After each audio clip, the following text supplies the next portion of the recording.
Hello everyone. Hope you all are doing well. Welcome to class. Sorry to be a couple minutes late as per usual, getting things in order around here.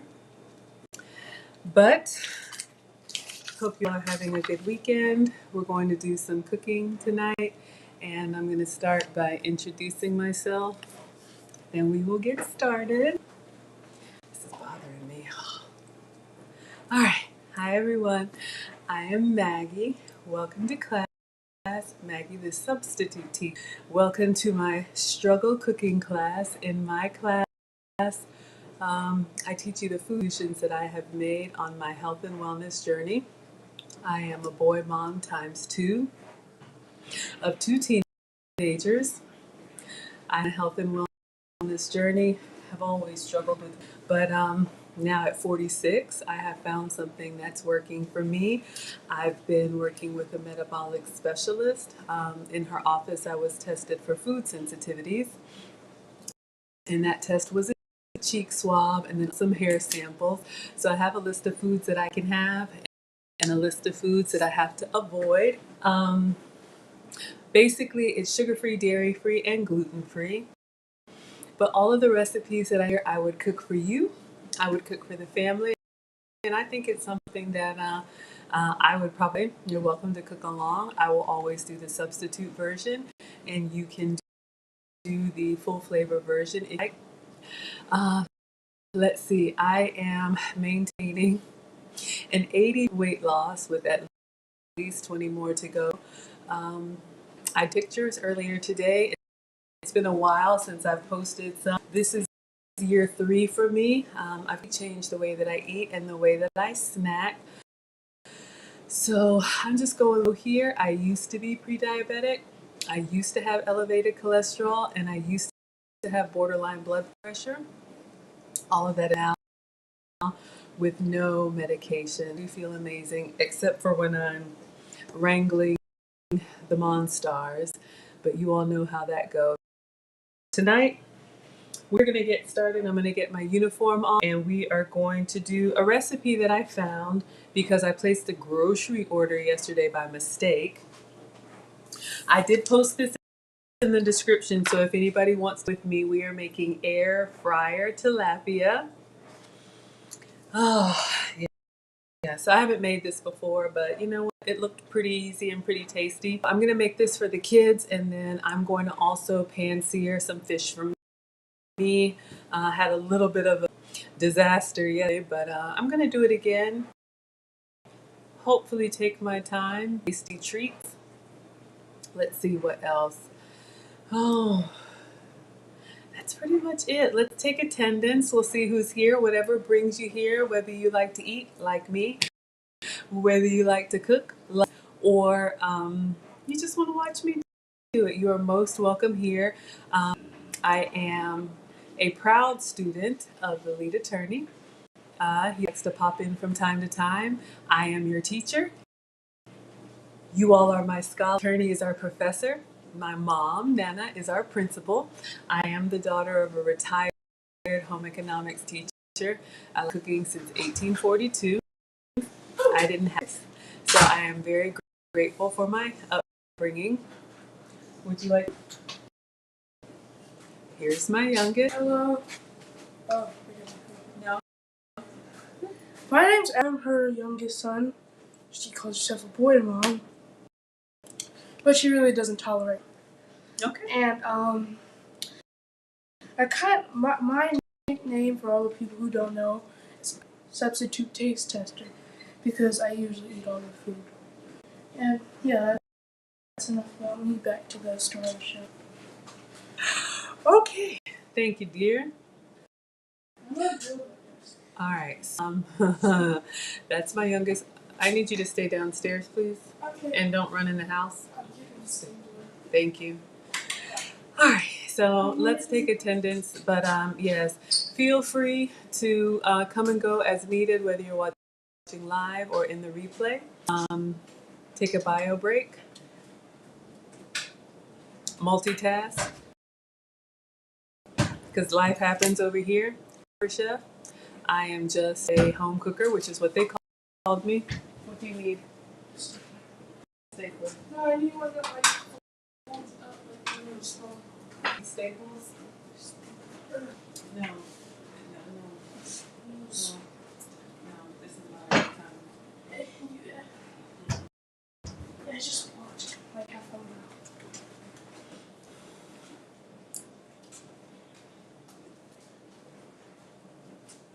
So anyway, I am your teacher. You all are my scholars. Would you like to introduce yourself? Oldest is here. Come on.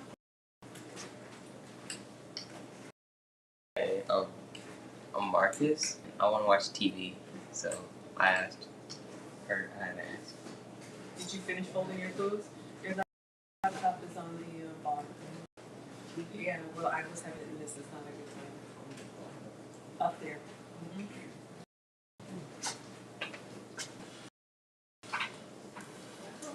Need.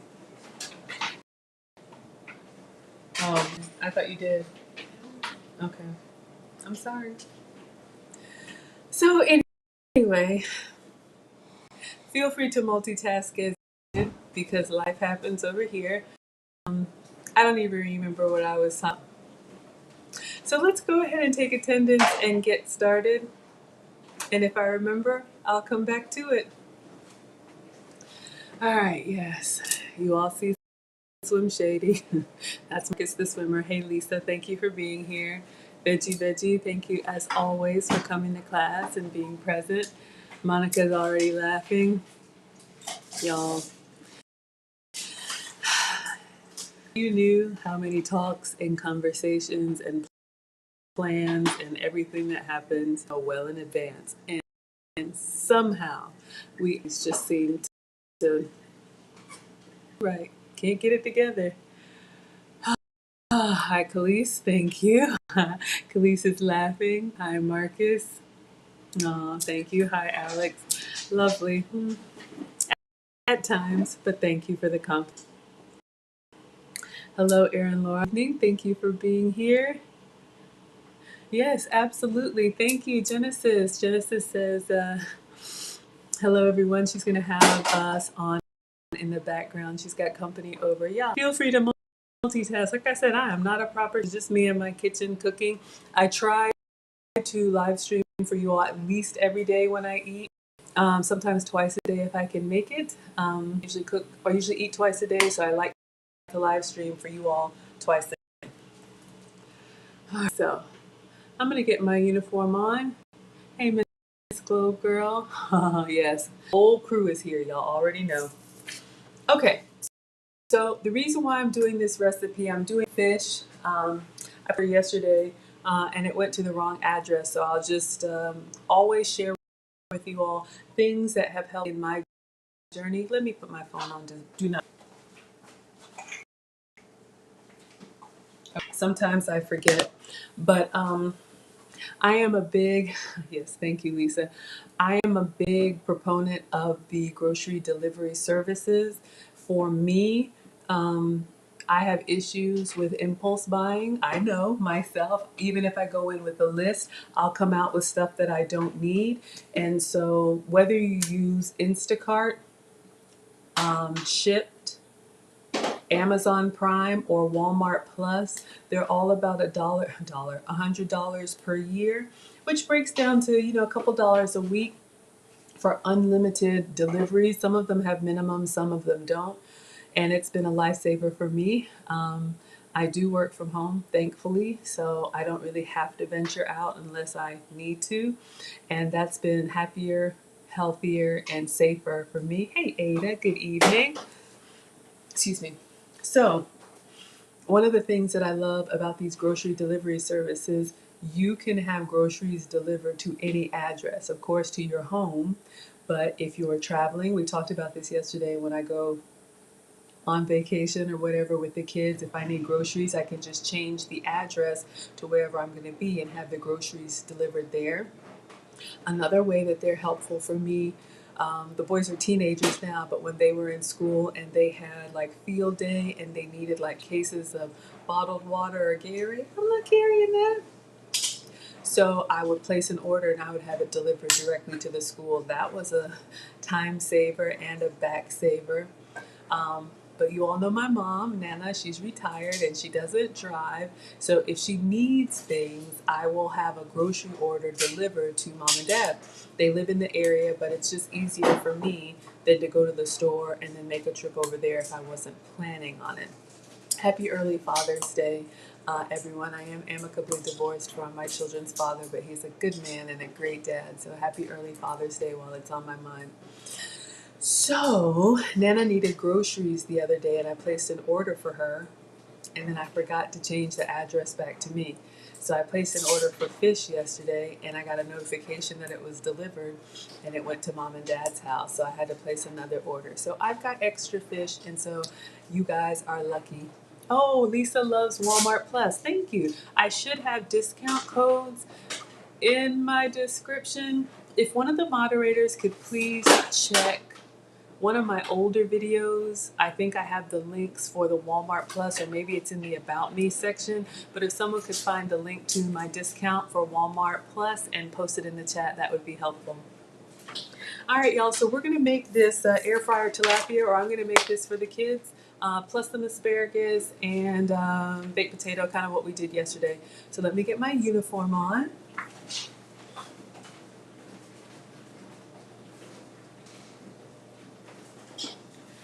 All right, so you all know that we have Maggie merch, or if you don't know, we have Maggie merch. Some of you have asked for aprons for adults and for kids. So I do have a Zazzle store. There is the link. This is the Maggie apron in white. It comes in white, khaki, and yellow. It's got an adjustable loop. It washes well. It's a really good like linen material. And this is the long, so you can see.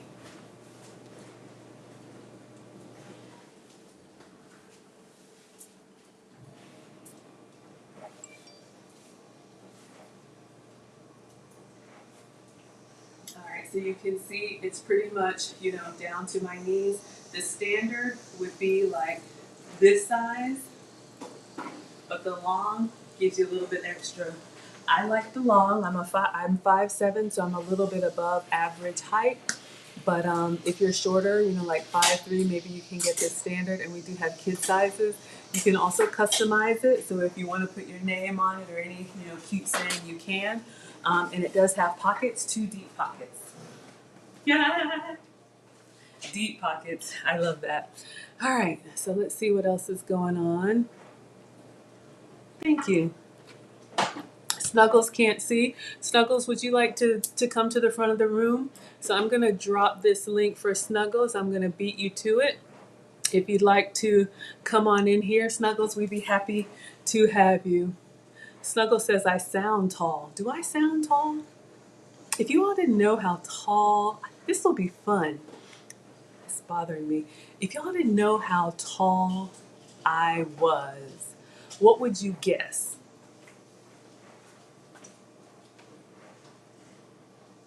Okay. So you can put it in the chat, and while you're guessing, I'm going to get the ingredients out.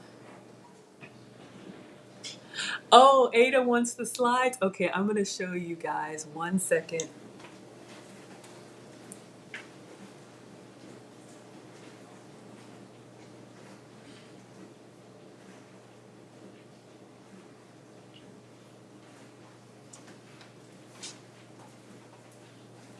All right, you guys, I'm already distracted. I'm going to take my time tonight. You guys would guess that I'm 5'7"? I am 5'7", but I'm wondering, I wonder what it is. Do I just look?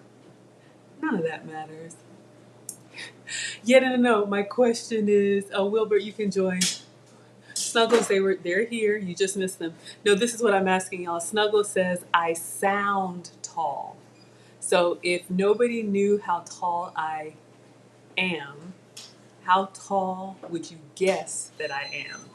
Okay, so while you're putting that in there, I do have these slides showing my shoes. Okay. So here's the story. So we have been quite on a journey with these with the Maggie merch. But just so you know, since Ada asked, I do have two Maggie merch stores. We have a Zazzle store, and the Zazzle store has just this logo. The logo that is without my likeness. Some of our gents have asked for a logo that does not have the likeness. So that's on all of the stuff that's in the Zazzle store. We also have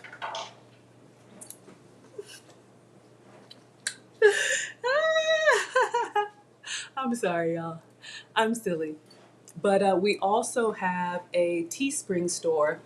And in the Teespring store, we have items that do have my likeness. Now, here's the thing. The Teespring store does not have aprons. And since you all asked for aprons, that's why I have two stores. So I'm going to put the link here for the Teespring store.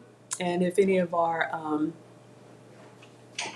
moderators could put that in the chat so y'all can click on it if you want to. So if anybody's familiar, you guys asked for aprons, and when I designed the apron, any of these merchandise stores or shops, once you create one thing, it asks you if you want to transfer the image onto other stuff. And I was like, heck yeah. So when you go in there, you'll see tote bags, you'll see mugs, and they had these slippers. I think they have them in white and in black. And so I put my little image on there. I wear these around the house. The kids think it's ridiculous, of course. But I had these on earlier when I was meeting with my moderators. And they saw me wearing the slides. So they're in there. The only thing I would say this, Ada, they are comfortable. However, I am used to like a memory foam kind of softness in the foot, and these are very sturdy. Now if you have like flat feet or low arches, I'm not a doctor, y'all know, but if you like a sturdy foot bed, then these are good for you. But if you like a Skechers, something that you put your foot into and it kind of like sinks in there, this is not that. But they're super cute. They come in both sizes and they're available in white or black. I like to since I design all this stuff online and it ships directly to you, what I like to do is I like to order a sample for myself and actually put my hands and feet on it just to make sure that the quality is something that I'm like, okay, it looked good online. But y'all know sometimes stuff that's online, you get it, you're like, mm-hmm. So I was just playing around with the sandals, but that's at the Teespring store. And if you guys want something else, let me know. Now that I have the logo, I can put it on anything. And the logo, I learned how to do that from Lead Attorney's course. You all know I am a proud student of the Lead Attorney. Please check him out if you're not familiar. Many of you have found me from Lead, but if you don't know, he is a now retired family law attorney who took up YouTube live streaming as a pandemic hobby, but he's so good at it, it's now his full time, and he actually put together a course. So I am learning, y'all. Maggie the Substitute Teacher is only 4 months old, and we're growing really, really fast. And I have to give him all the credit because, y'all, this is just me in my kitchen. So, oh, Moose. Moose always comes in and he's like, what? And we know, ain't nobody as tall as Moose, right? Still no button, y'all. I know. Okay. I feel like I got to give you guys all of the updates. Thank you, thank you, thank you for wanting to support. Like I just said, Maggie the Substitute Teacher is only 4 months old and we are not monetized yet. So I don't have like super chat and other kind of membership functionality on YouTube. So in case anybody's wondering, and what I learned from Lead Attorney, in order to be monetized, you have to do, a checkbox of things. If you want the details, they're on my community tab in YouTube. I've been updating you all, but I'm very close to the end. You have to have 1,000 scholars, subscribers. We have over 1,200, and you have to have 4,000 watch hours of content, something like that. So we have passed those two check boxes, now my channel is under review. I keep refreshing, you all. I've heard from YouTube it can take anywhere from 24 hours to 28 days. But once I pass the check, and I should be, sailing free because I don't, play anybody else's videos or anything here. I don't have any copyright strikes and all that stuff, then I'll be monetized. But you all have been incredibly gracious for me. Thank you so much for being here. If you do want to support, I do have a Cash App. It's $M Brown. Several of you have been so gracious already. There's also a PayPal. If you want to PayPal, that is available. And there's also a Venmo. And you know what? Not that this matters, but several of you have asked about this like YouTube live streaming journey. I didn't know this, but I think I learned from Lead Attorney. When you get donations from YouTube, YouTube takes 30%. So if you give $10, I would get $7. Look, it is better than zero, and I am grateful for everything. But he always says like the Cash Apps and the PayPals and the Venmos are, better because they come directly to you. But it does require you to go to another system to look me up to, be a blessing. You all just being here, likes are free, watching is free, whether you watch in real time or you watch the replay. Sharing is free and subscribing is free. But if you do want to donate, I do have a list of several of you all who have donated any amount. You will be a channel sponsor for life from me, which has, some perks in it. I like to send happy mail and do little Q&As and private meetings and stuff like that. So completely up to you. But so Moose, you were asking about the height, 28 days. Oh, Snuggles says it's going to take 28 days. Thanks, Snuggles. Okay, so here's the thing. So just to recap, oh my gosh, the refrigerator height helped. Oh, very smart, Lou. Thank you, Miss Lucy. Lou Casely is here. I did mention it. Okay, so y'all, here's what happened. So Snuggles said, I sound tall. And I am like, I see somebody in the back, and I don't bring people on, so I don't know who you are, but I will not be bringing you on. If you need to get in touch with me, you can put something in the private chat. But we are a family-friendly, happy, and wholesome community.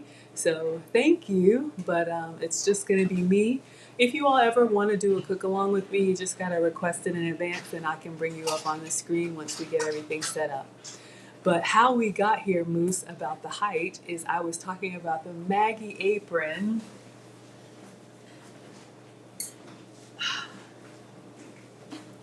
And I was just saying that I have the long version of the apron. So we have 3 sizes. We have long, we have standard, and we have kid sizes. So I said I like the long because I'm a little bit above average height. I'm 5'7", and Snuggles said I sound tall. So Snuggles, how tall do you think I am? Oh yes, you're on the ticker. Lisa, you supported long time ago. Okay. I see the private chat. If you would like to introduce yourself, please do. Moose, you're right. 5'7", 5'8". Is that Snuggles? Is that Snuggles back there? I see somebody.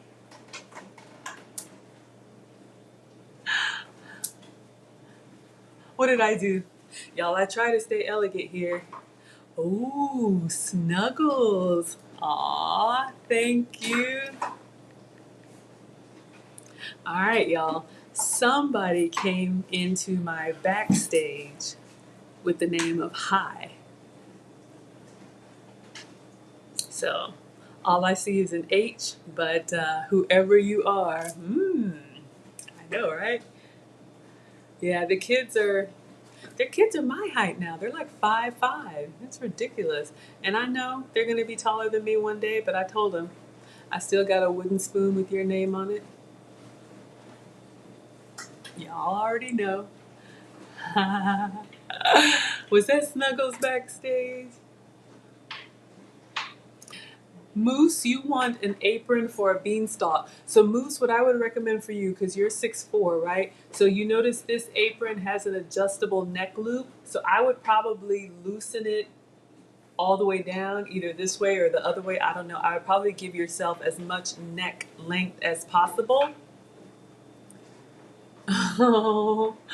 And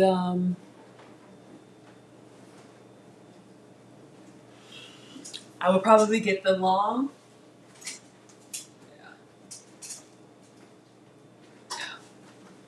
That's probably what I would do, but I am wearing the long. I would probably just give yourself some more neck space, if that's a word. I don't know.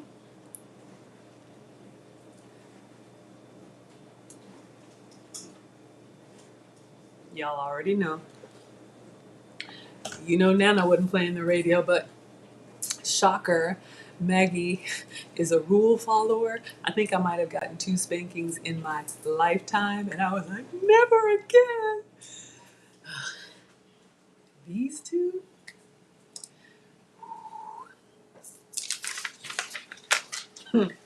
Okay, let's get started on dinner. Hi, air fryer tilapia. Uh-oh. Uh-oh. Who knows about that? Not me. I didn't want none. Oh, Luke Hazley, you said you would get the kid size. You're 5'2". No, I would get the standard, Miss Lucy. I would get the standard kid sizes. But take a look on the website. To me, the kid size is not only shorter, it's actually like smaller too. I like the long because it covers everything when I come up to the counter. And it just makes me feel like I look like I know what I'm doing. Y'all know I make this up? All right. So we talked about Instacart. Let's get our ingredients together. I'm gonna wash my hands since I've been touching shoes. Uh-oh. Oh, Khalees would need the infant size? No, no, no, no. I think anybody 5'3" and under, I would get the standard size. If you're like age 12 or younger, get the kid size. But my boys, I would put the standard size on them. Teenagers, fun size. I know, right? All right. So y'all can take a look. I'm going to put my sandals away, but for anybody who was wondering, this is what I was wearing. And I'm going to wash my hands and we're going to get started. So these are the sandals. But I think you can put them on any merchandise. And they've got thousands. They got towels. They got trays. They have all that stuff. Look at Veggie. Veggie, Veggie.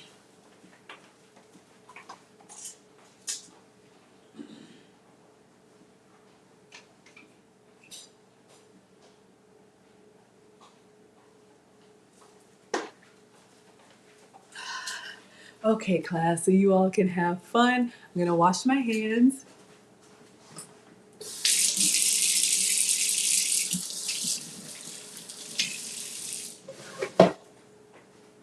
Oh, just another little housekeeping update. Thank you to my scholars who helped me test out some software. I know you all have been asking.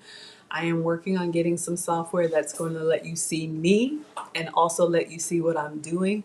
We tested out something today. It did well in some areas, not so well in other areas. So I am trying. Bear with me. We are going to get there.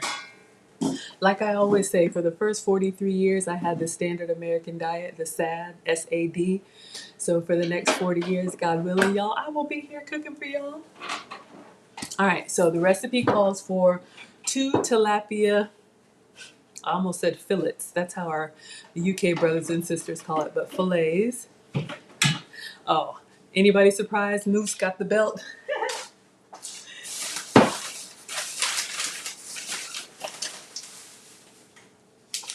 All right, so I have from Publix, this was my order yesterday. So we just have tilapia. Now, I know tilapia is, I don't know what people say about it. Y'all know it's all over the place. But this is what I got, so we're going to use it. Now it says patted dry, and we talked about this yesterday when you are going to cook fish, especially for the pan sear, which I will do, but we're going to do this air fryer one. You definitely want to get as much water off as you can. All right, so we've got our fish here. Let me get a cutting board.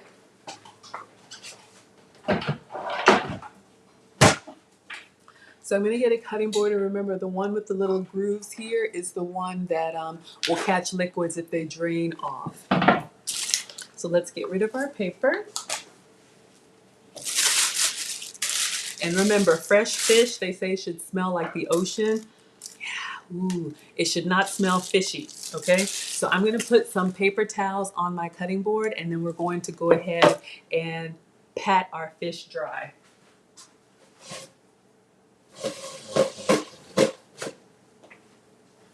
All right, so I have a sheet of paper towel. I'm gonna put here. Let's see how many fillets we got. Oh, looks like 3. So we have, ooh, we have 4. 4 fillet of fish. That's good. So the boys will get 2 each, because y'all already know you can't have anybody getting more than the other. So you see when you look at the fish here, it's kind of shiny. This is what it looks like, you know, whether you buy it fresh. And these fillets were fresh. I have some frozen that I thawed out that I'm going to show you guys the same, but I'm going to show you what I like to do. Okay. So you can see here it's nice and shiny. And sometimes when people say pat it dry, they're like pat, pat, pat. I don't do that. I actually put it down and kind of press on it because I want to get all of the moisture out of the fish.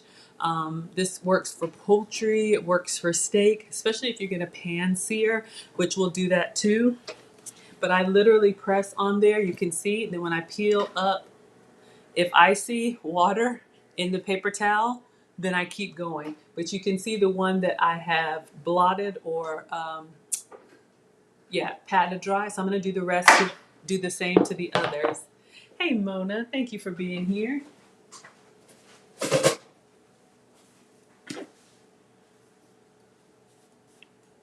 Oil and water don't mix, so whenever you're frying anything, here's another tip. You never want to go directly from the fridge or freezer to a hot pan or hot grease, because when the temperature changes too quickly, I'll show you guys what I'm doing. I just have to lift it up. I have paper towels on the others and I'm just pressing on them.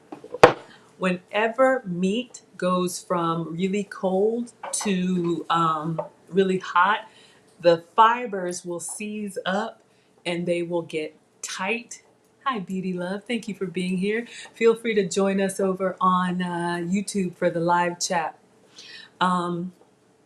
The fibers will tense up, and that's what gets your meat to be tough. So if you want it to be tender, y'all like it tender, then you want to let it come to room temperature, or at least set it out for a little bit, right? All right, so we have our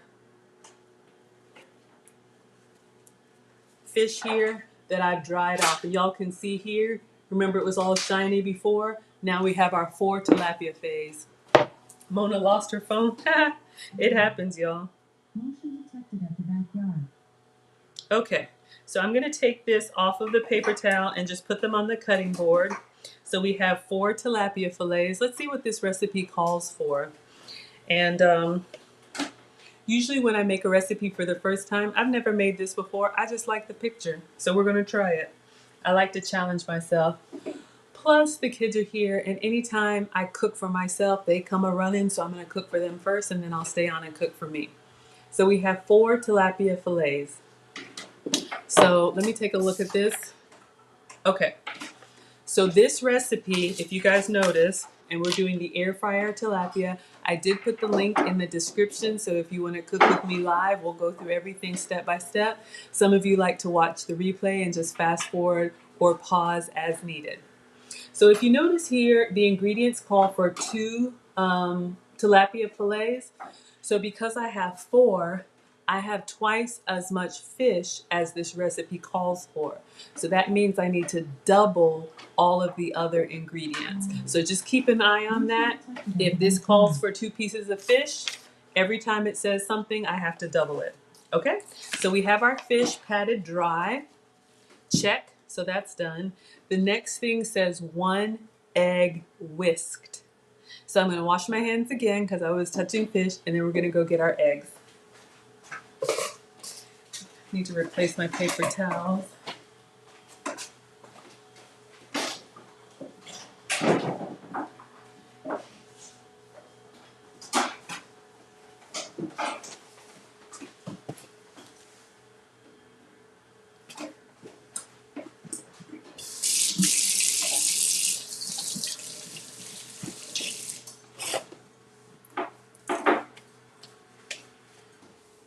All right. 1 egg whisked.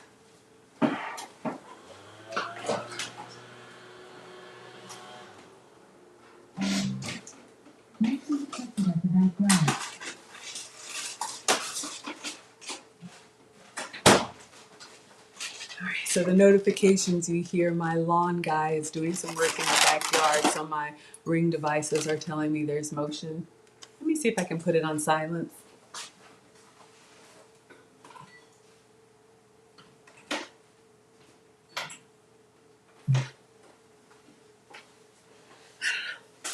Okay, so the recipe calls for 1 egg, but we need 2. I'm going to be using whole eggs. If you use the egg substitute, try it and let me know. Probably should work because this is just going to be for the coating. So I'm going to get my Aladdin gravy boat.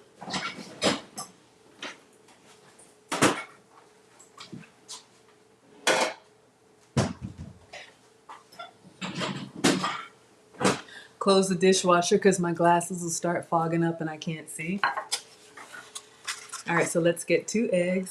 Yes, happy Juneteenth, happy early Father's Day. Thank you to all of the dads, the granddads. We appreciate you all so, so much. We could not do it without you. Whew. I know I couldn't.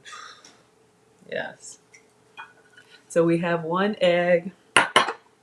I will always say my ex-husband lives in the area. He's remarried, but we co-parent really well, and he is a good man and a great dad because these boys, y'all already know. Okay, so we have 2 eggs in the little gravy boat. I got this at Walmart, and I really like it because it's easy to hold for me, and the base stays cool. So you can put this in a bowl. All right, and it says to whisk the eggs. Let's put these up and wash our hands.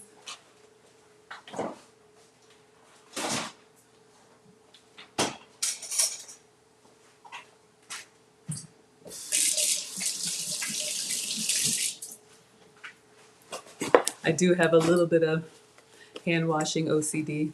I get it from my dad. Gave it to my son. All right, so let's go ahead and whisk these eggs. I'm using this little mini whisk. A fork will work. We're just going to combine the egg white and the egg yolk.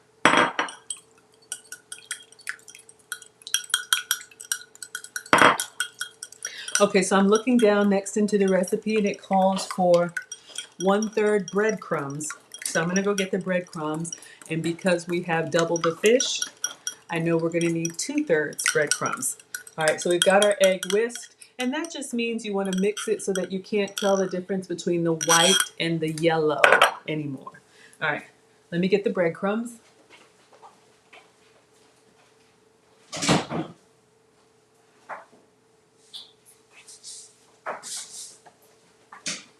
So these are breadcrumbs. You can get them at your Dollar Tree. It's a Japanese style bread. So we are going to use these as our coating. Since I'm making this for the boys, I'm going to use the full flavor ingredients. If I were doing this as a substitute version for myself, I would get my gluten-free crackers, put them in a Ziploc bag, smash them with the rolling pin, and those are the breadcrumbs that I would use. Thank you so much, Mona. All right, so let me get our 1/3 cup measure. We need 2 of them. And y'all know I'm drinking my Panera iced coffee, almond milk, and skinny syrups.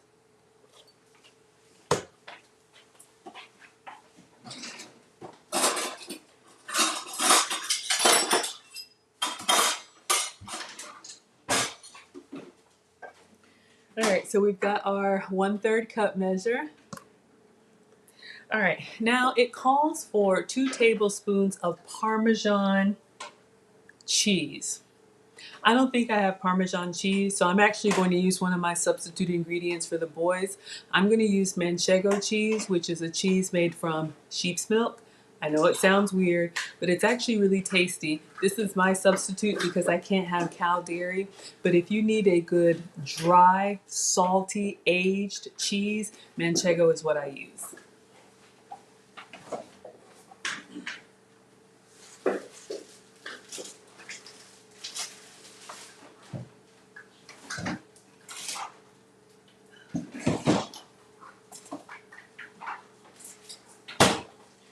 So I love to show you guys some of the finds that I have just so you can see, and I know you want to screenshot sometimes.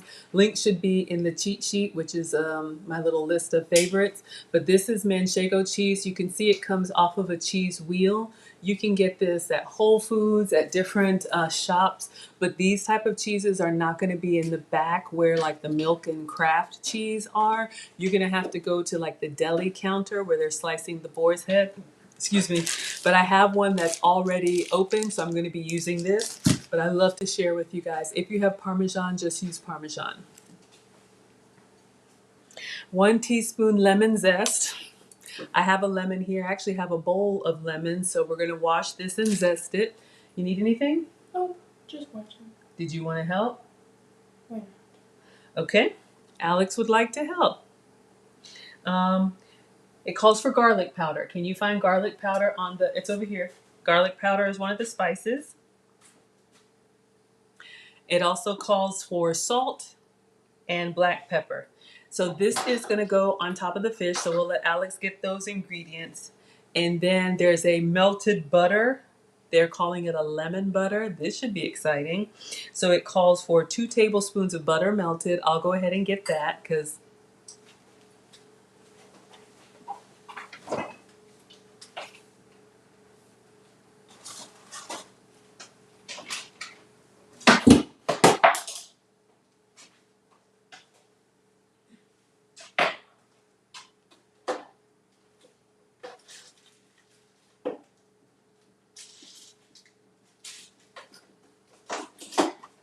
Not having so much luck finding garlic powder, this one. All right, so I have just regular Walmart butter. Hi, Marissa. Thank you. You have salt, pepper, and garlic powder. Okay, this pepper is empty for me. Can you bring the other one? So we have garlic powder. This is the pink Himalayan sea salt. If you could please bring the pink Himalayan sea salt. And we've got our black pepper. So we're actually going to use, and thank you. So this is the salt that we're using. You can use any salt that you like. Can you get the black pepper that is, there should be, okay, over there behind the gold pack. I want to use a scoopable black pepper. brown black pepper? Yes. So when you are seasoning food, like right before you eat it, or you just need a little bit, the pepper grinder is fine. But for me, when cooking, I'm just going to use this regular Walmart ground pepper so that I can scoop it out. Same thing with the salt. If you just need a dash of salt, you can use this. But to measure, I'm going to use the big bag. So I'll take these 2 back. Okay, thank you. All right, so for the lemon butter, it's 3 ingredients. As you can see here, we need melted butter, lemon juice, salt, and pepper. So we've got a whole lemon. I also have, can you get me the lemon juice from the fridge? It's on the second shelf, a little squeeze bottle that looks like this. And then I have regular Walmart unsalted butter.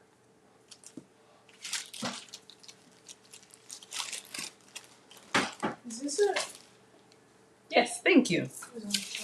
Okay, perfect.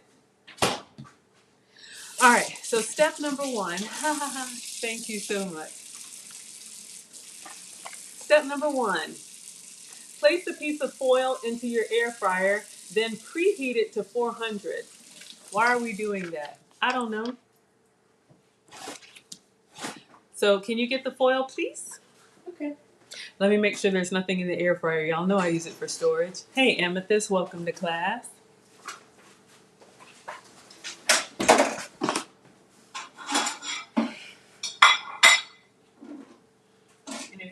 wet paper towel and just clean the air fryer.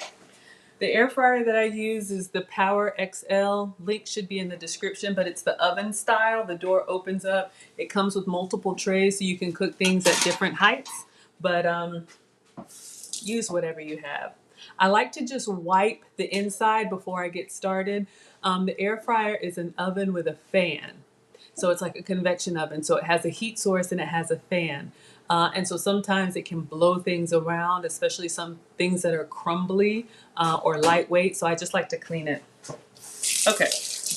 Now, since Alex is going to help me, things are going to go a little bit faster. So I'm going to wish I was a little bit faster. Okay. Can you give me the baked potato in the bag? I'm going to do asparagus and baked potatoes for them. This? Yes.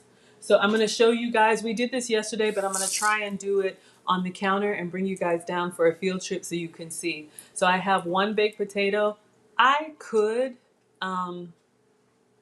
just bake this and cut it in half for the boys. Maybe I will.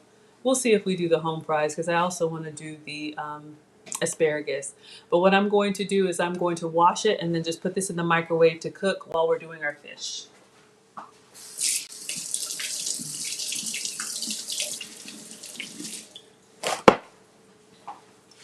That's a way to stretch food. I don't have picky eaters, but if you only have one of something, I will cook it. I will cut it in half, and then I'll fluff it up and dress it up so everybody has a potato or half. Maybe we'll do that. All right. You all right? Yeah, I think that's some. Oh, we got a lot going on in here.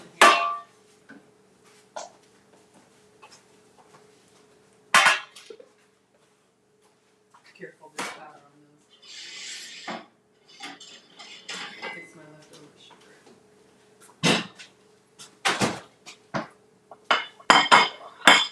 Okay, so my microwave has a baked potato button. I just press the baked potato button. I know some people are, crazy about using the microwave for the potato, but we'll see how it goes. Okay. Place a piece of foil into your air fryer and then preheat it to 400. So can you put this in the air fryer? Could you put this in the air fryer, please? Sure. And get it to 400 for 3 minutes. Do you have a tray or do I just lay it down? Here, you can line this tray. Thank you. Good question, because if you just put the foil in there, it'll flap around. Maybe that's what it's supposed to do. I don't know. I didn't watch the video. All right. Step number 2. Add the whisked egg to a shallow bowl. But we need a shallow bowl. Sounds like we're 400 for 3 minutes. All right.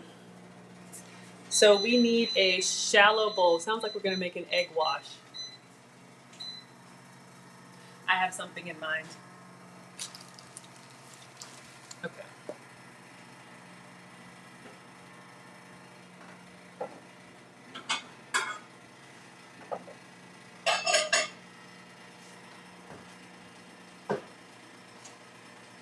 All right, so it calls for a shallow bowl. I'm going to use this. I think it's like a pie dish, maybe a quiche dish. That way, it's going to fit the size of the fish fillets that I have. So when I need to put them in there for the egg wash and then bread them, I won't be trying to put a bigger fish fillet into a small bowl.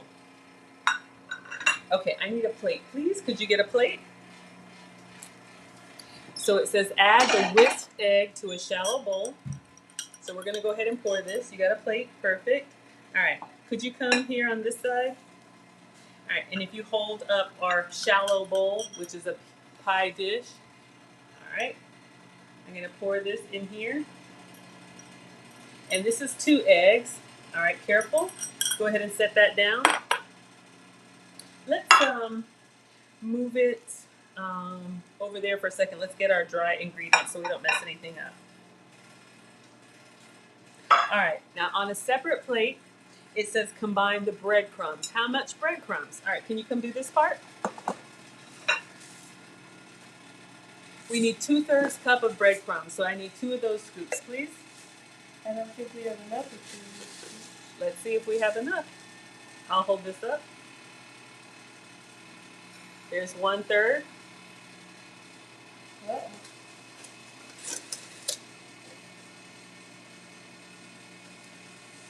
Good job. So he's pouring the rest of the breadcrumbs because we were going down to the last of it over the sink. So here's the kitchen tip. What I do when That's it. all right. So we got hold on 1 second. So we got 2/3 of our breadcrumbs onto the plate. So what I do when I'm out of an ingredient like this, we just use the last of it. This is when I would add this to my shopping list on my grocery delivery services. So before I toss this in the trash, I may leave the empty container here to remind me. If I weren't live streaming, I would do it right now. So I use my delivery services list to kind of help me stay on top of when I need something. That way I'm not overbuying. Okay. Combine the breadcrumbs, Parmesan. Now it says 2 tablespoons of grated Parmesan. So we're going to use the Manchego, and I'm going to show you guys. Yeah. Okay. Can you please get cheese grater and a knife for me? Mm-hmm. So what I'm going to do, I have this Manchego cheese, which is my substitute for Parmesan. So I'm just going to cut some of it, and then I'm just going to grate it by hand. We need 2 tablespoons. Actually, we need 4 tablespoons because we're doubling up. I have a knife here. I got a knife for the cheese. They're up there. On the left. What? Oh. And I need a bigger knife, excuse me. Is this one good? Yeah, it's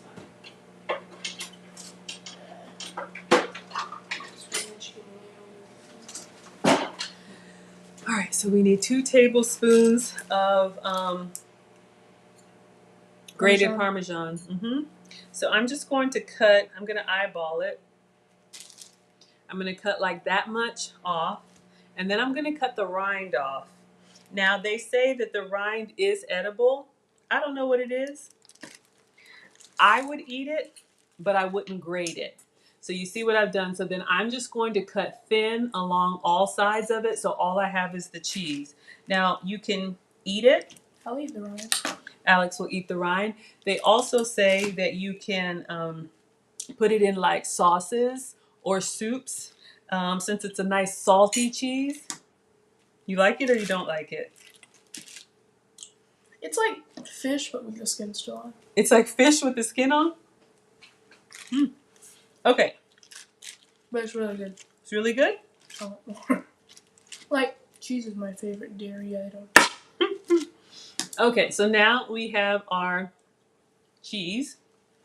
Could you bring me another plate? I'm going to shred on too.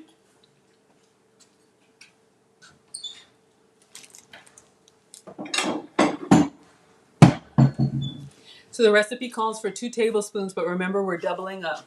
Can you hold it up?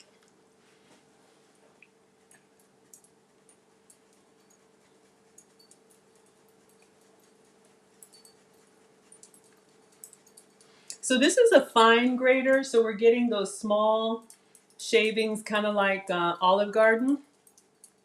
I could have gotten my little salad shooter, but let's take a look at how much we have. Can you hold it up? Now it's a little hard to see because the plate is white, but let's scoop up how much we have and how much more we need to go. Did you wash your hands? Yes, I did. You can even ask your scholars.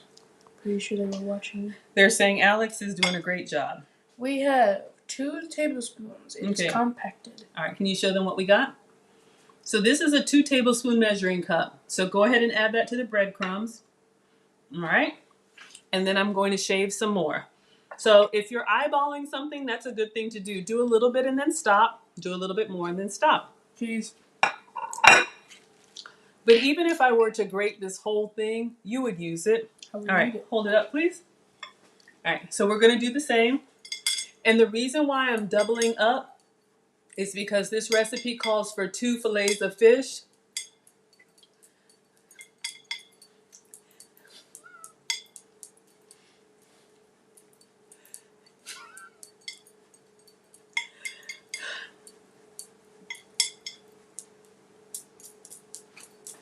All right, can you measure that, please? You had more cheese?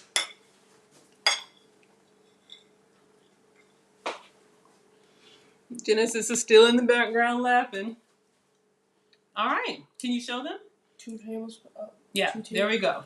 So let's add that to our breadcrumbs. So we have 4 tablespoons of It looked like Parmesan cheese. Can I mix it? Let's get everything together, then we'll mix that.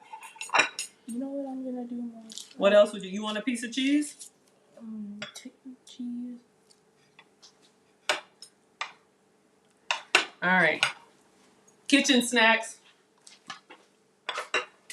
You know when I'm watching that chef's episode about chicken where they eat that nice tender part of the chicken and the breast part? Yeah, you're getting shredded cheese all over you. All right, so I'm just putting this back in the bag. No. So that's all right. Next, it says 1 teaspoon of lemon zest. So if we're doubling this recipe, how much do we need? 2 teaspoons. 2 teaspoons. Can you get a teaspoon measure, please? Can we just use this but rinse it out? Is that a teaspoon or a tablespoon? It's 2 TBS. What do you think TBS is? Wait. Oh, you said teaspoon. There you go. So yeah, just in case anyone doesn't know, TBS is tablespoons. TSP is teaspoons. Let me wash my hands.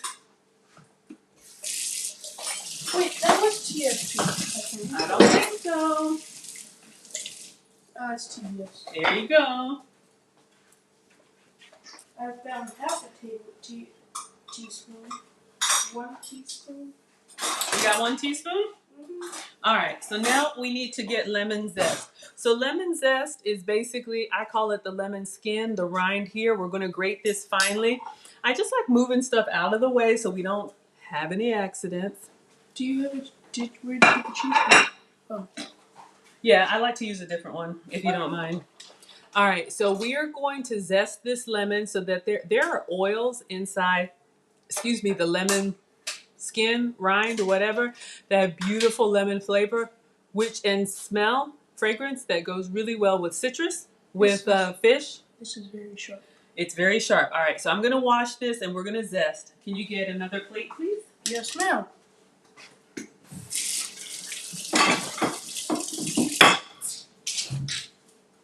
Can I zest it? You want to zest it? Yes. Okay, let me show you what to do and then you can do it. So you want to hold the lemon well on this. The bigger the lemon, the better. When you're trying to zest those little small, like limes or whatever, your fingers are in the way. So I would hold it kind of like this, like a, I don't know, baseball or something. I don't know. 1 second, let me show you. Can you hold this up for a second? So we're going to switch and I'm going to hold the plate. All right, so I'm going to hold the plate. And when you zest, what I do is scrape, scrape, scrape, turn, scrape, scrape, scrape, turn. You want to stop when you get to the white part because that's the bitter part. You got it? Yes. Okay. So Alex is going to zest this lemon. Is it okay? Can you do it up here or you need me to hold it down? There you go. Use my right. There you go. Can we hold it up or no?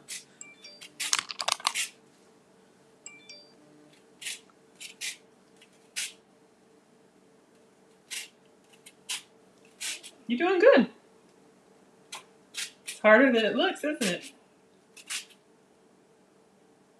If you need me to take it, I will. Watch your fingers. You're doing great.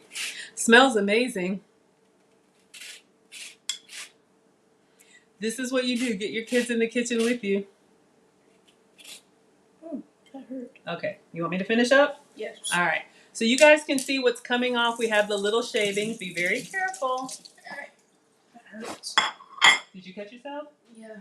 All right. 1 second. Let me take a look. I get some lemon juice. You got lemon juice in it? Let me see. All right. You want to put a little Band-Aid or something on it? Yeah, I'm fine. Oil? Anything? Okay. I'm even. Yes, well, thank you. They says Alex takes instruction very well. So some of you all who have been around, school is out for the summer where I live, but Alex actually went to an all-boys military school. He wants to be a pilot. So yes, his commander may be watching. All right. Did you seriously give him a YouTube channel? I don't know. He may be watching. It's public. Anybody can see. All right. We need to get 2 teaspoons of this. So if you could hold this up for me, I'm going to finish zesting, please. Mm-hmm. Absolutely. Good job, babe. Thank you, Mona. All right. So that's how you start. That's how you learn. So I'm going to finish zesting. So we have maybe half a teaspoon. You got it in your eyes? All right. Keep your eyes closed.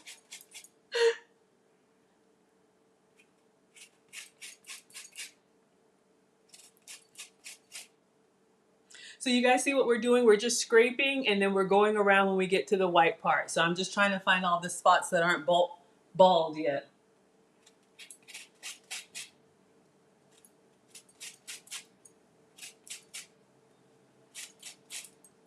And it does kind of collect on the back. So we'll scrape some of that off. See if we can get all of it.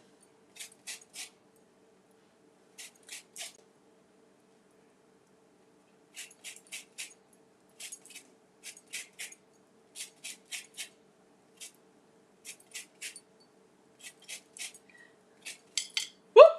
That's why you wash it. Sometimes if it falls on the counter or the food, but just gotta, or the person, my assistant. All right. So we might have to do another one. Let's see how much we have. Let me hold on one second. Can you scoop that up and let's see what we have? I've got more lemons. So let's see. You're gonna mash it up. It goes out the other way, babe. There you go. Yeah. Can you see how much we have? Got it off. Okay. We are going to see if we have. Thank you, Mona. We're gonna see if we have enough. We may have to get some extra. Oh, hold it up. So we got 1 teaspoon. We have some more. Let's carry it on over here. I'll bring it. Well, I'll bring the. Yeah. Well. All right. So here we have our. I caught it. We have our breadcrumbs, our Parmesan, and our lemon. I think we might. Let's see if we can have another teaspoon. You can use your hands. If your hands are clean, just scoop it up and pinch it in there. They said it's a great zest, Alex. Good job, babe. Not bad. Hold up, show them what we have. So we have 2 teaspoons of lemon zest. So we're gonna have nice citrus flavor with this tilapia. So we got the zest. And the zest is great. Well, what I was about to say, the zest is great flavor. It's also a great garnish. Hi, IDK. Feel free to join us over on YouTube for the live chat. The zest is also a great garnish. If you guys remember when we did the lemon blueberry waffles, when you can zest a little bit, it makes it pop and it looks really good on a lot of things. All right. All right, garlic powder, salt, and pepper is all that's left. So garlic powder, actually, can you bring the plate? We'll go ahead and do the spices now. Garlic powder, it is, yeah, can you come over here? Half a teaspoon, so I'll go get a half a teaspoon. That's the garlic powder we'll be using. It's by McCormick. Let's see if it's open. It is open. Now, put the top on. Do you know how to take seasonings out of... Opening the big part. Yes, and then what do you do? You take this, put it in. Okay, but, and then what? I don't think it's... Okay, let me show you. Can I show? No, you were right. But can I show you? Okay. All right. So we need a half a teaspoon of garlic powder. Your seasonings are going to have usually two openings. There's going to be one with holes where you can just sprinkle, and there's going to be this side where you can scoop. So you put your measuring spoon in, you go in, and then this flat part right here, you use as a straight edge. So when you pull it out, you scrape along the top, and that's what levels it. Can you do that?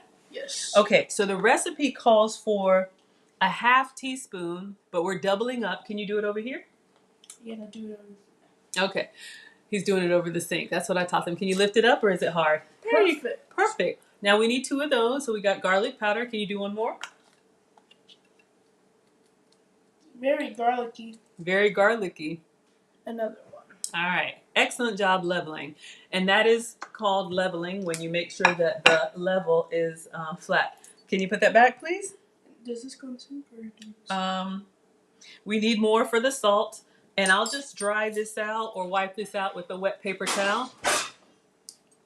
All right, so we're going to use the pink Himalayan salt. You can use whatever salt you want. Can you get the pink Himalayan salt, please? Is it open? It is open. And now with this, you can't level. You're just going to have to shake off the excess. Do you know how to do that? There you go. So add salt. Oh. Yep. So we got our pink Himalayan salt. Do we need another one? Yes, we need another one. Everything is doubled. And the reason we're doubling is because the recipe calls for 2 fillets of fish and we have 4. Excellent. So we have our salt, our Parmesan, lemon zest, and breadcrumbs. All right, now we need a 1/4 teaspoon black pepper, which is a 1/2 teaspoon. I'll take it. All right, go ahead. Can you get the 1/4 teaspoon? You can either do 2/4 or 1/2. Hi, Lou wants to know if it has smell-o-vision. No, sir, but I'll smell it for you. Ooh. It's garlic powder, so it's like Alex said, very garlicky. And then the 1/4 of a teaspoon. 1/4 teaspoon, please. It's the smallest one. Then it's got the brightness from the citrus, and then it's got the okay. The saltiness from the cheese. Can't really smell salty. I don't know. It's like a little creaminess. Okay. What? 1/4 teaspoon black pepper. So I'm going to give you this black pepper. Can you show me how to scoop out black pepper? You open the finger. Ow. You okay? You need some help? Really tight. Jeez. You need help? I got this. You got it?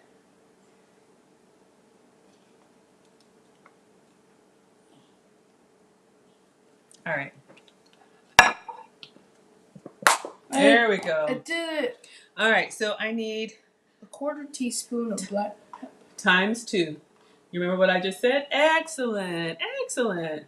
Black pepper, and then one more. Scrape it off there. Perfect. So we have all of our spices here.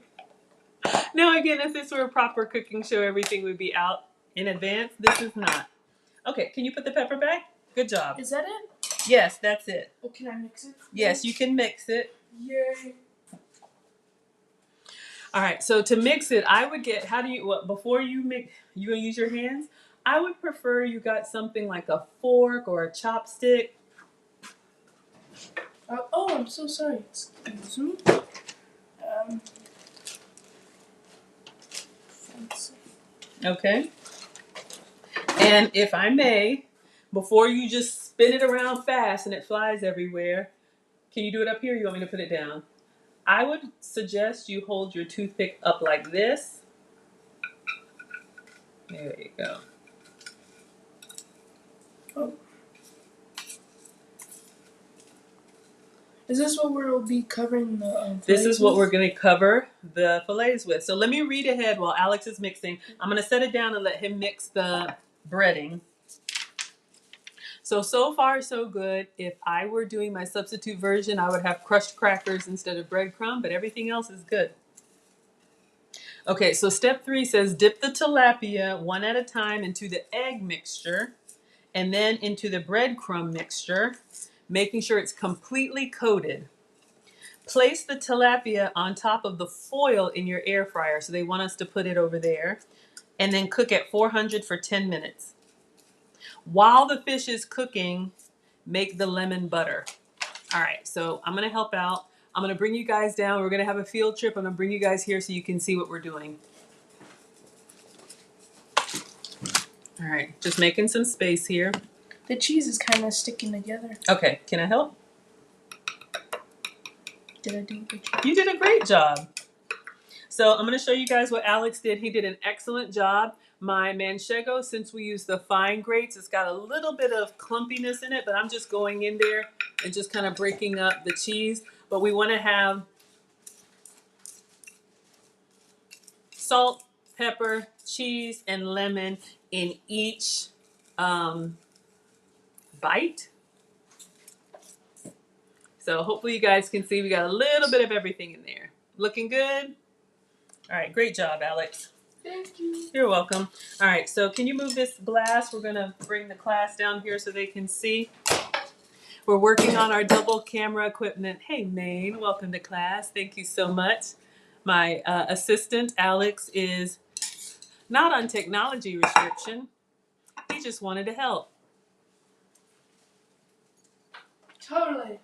Totally. What you got there? Cheese. Okay, now when we're cooking, we need to focus. Are you done helping me, or do you want to continue helping me? I want to continue. Okay, can we put the kitchen snacks down until we can come to a stopping point? I understand that, but we need to get this fish cooking. All right, can you bring the tray? Make sure it's not all the way still hot.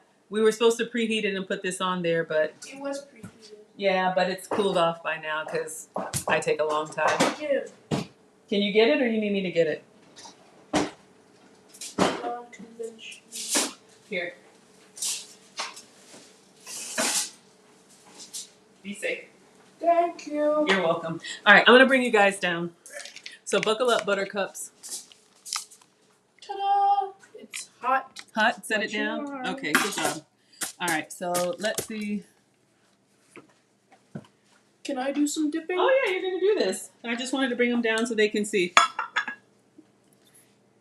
Okay, so we have our egg. All right, good job. We have our breadcrumbs. We have our tilapia. And they probably can't see that, but that's fine. The foil tray. It's okay, babe. Just I don't. gotta see everything. We're working on it. We're working on it. All right, so I'm going to read it. Yes. It'll wait. Okay. Dip the tilapia one at a time in the egg mixture and then into the breadcrumb. Let me read the instructions. Okay. Egg mixture and then the breadcrumb mixture, making sure it's completely coated. So I'm going to let you do it, but I'm going to make a little assembly line, okay? So let's move the foil. Well, actually, this is good. We could just go in a U shape. No, you're fine. What I was going to do is go put it all together, but we're going to go from here and take the fish. Then you're going to put it into the egg. Excellent. I would do one side, lay it all the way flat. Very good. Completely coated. You see where your fingers were? It's still dry. There you go. There you go. Now lift it up and hold it up. Let the egg drip off. Hold on. I'm gonna now put in the Okay, I'm not breadcrumbs. worried about it. Yeah, just a delivery. And then do the same thing. Lay it all the way flat and then turn it over. I'll be back. I might do it Oh, that's twice. for you? Yeah. Hey, Tommy. Okay. Perfect. All right, hold it up. All right, now I would try and get a little bit more breadcrumb on there. Yeah. So what I would do is I would pinch and kind of, there you go, just really get it. Because when you lift it up, anything extra will fall off. There you go. Perfect. Lay it the other way. And let's really, here you go. You want your nice crispy fish. I know somebody likes crispy edges, right? All right, lay that down. Perfect. All right, now we're going to see if we can get all 4 pieces on there. Let's do, keep repeating. All right, you're doing great. I'm going to let you.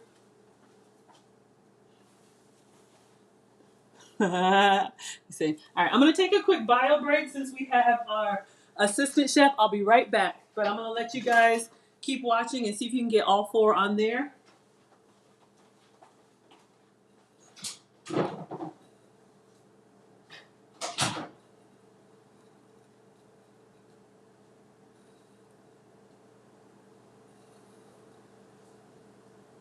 The awkward silence.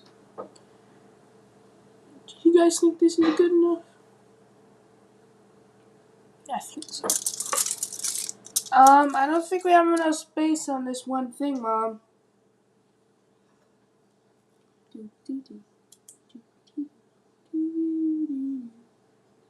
Thank you, Miss Mona.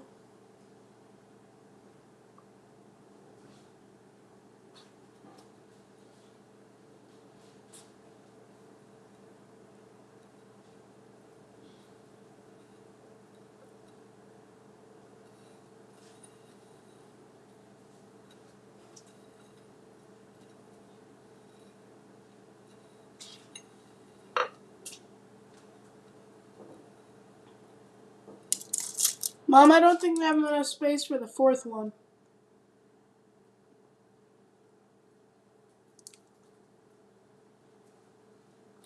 Let me go ahead and do it anyways. And have this chef's work come and help me. Mom, I don't think we have enough space. All right, this is what we do. We're going to move them over like this and then put the fourth one here. Okay.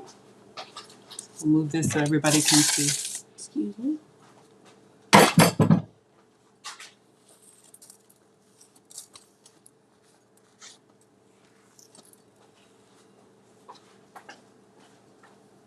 They said looks delicious already. Great work, Alex. All right, and since this is the last one, you go ahead and use all that extra breading, and then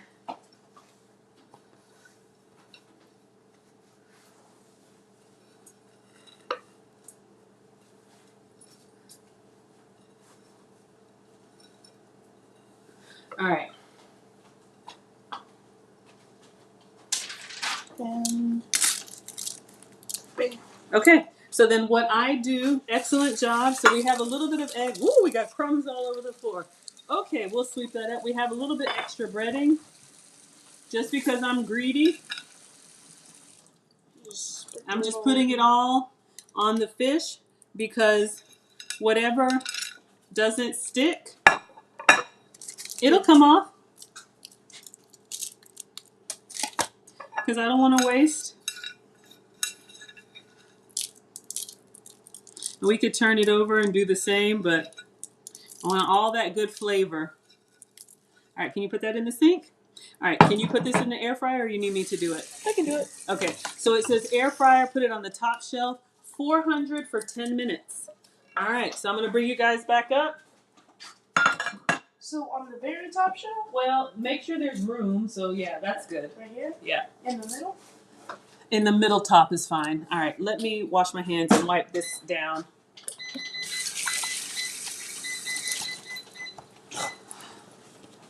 All right. So I'm going to bring you guys back up. I just want to... All right, Alex, can you get the baked potato out of the microwave, please? The baked potato. Let's see. All right, I may take you guys back down in a second. Ah, hot potato. Absolutely. You gotta put hot potato on. It's hot? Okay, hold on one second. Let me wipe this down because we had a raw egg over here. This But just put it on the counter over there. That's fine. All right. Anytime you have raw eggs or raw meat, I'm a little bit... But yeah, they asked if Alex wants to be a chef. Well, you know what? If you guys remember, my mom, Nana, is a retired home economics teacher. She taught me and my brother how to cook. I didn't have a choice. Maggie in the kitchen. Got it. But, you know, I've taught both boys how to cook. They say, hot potato? All right. So we've got our baked potato done. And then I have some asparagus from yesterday. So we are going to grill some asparagus. And I think I'll, let's see what we can do. Yeah, we will pan fry. Where did I put the asparagus?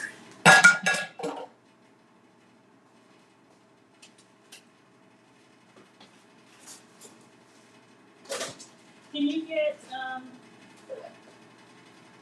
where did I put the asparagus? I had a container. Oh, here it is. Okay. No? All right, can you find it?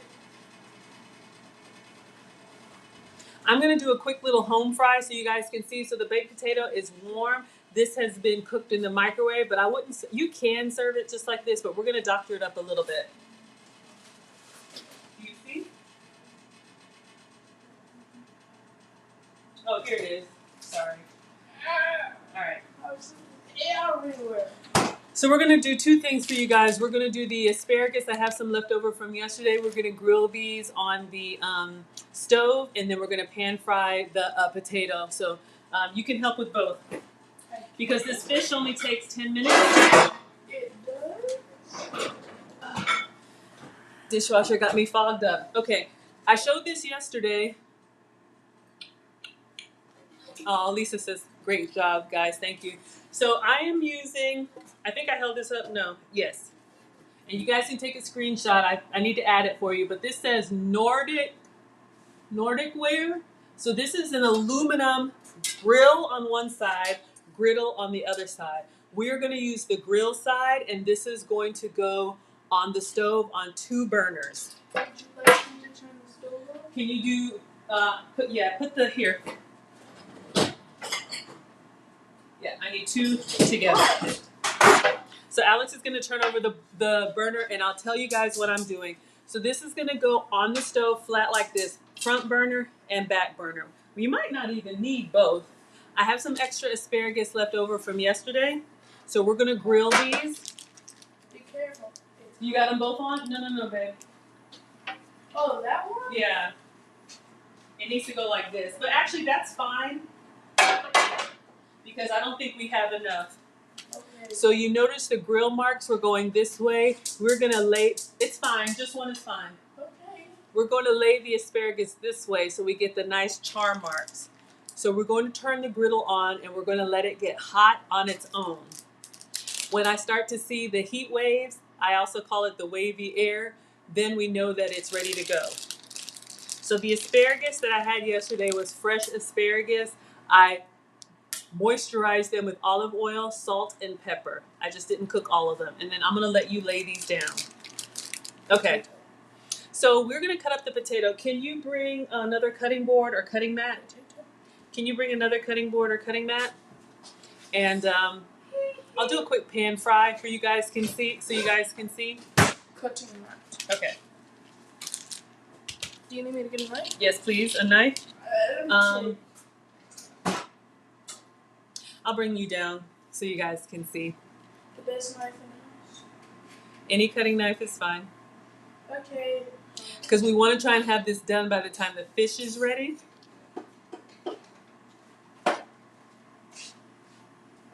Okay. So we turned our griddle on medium high.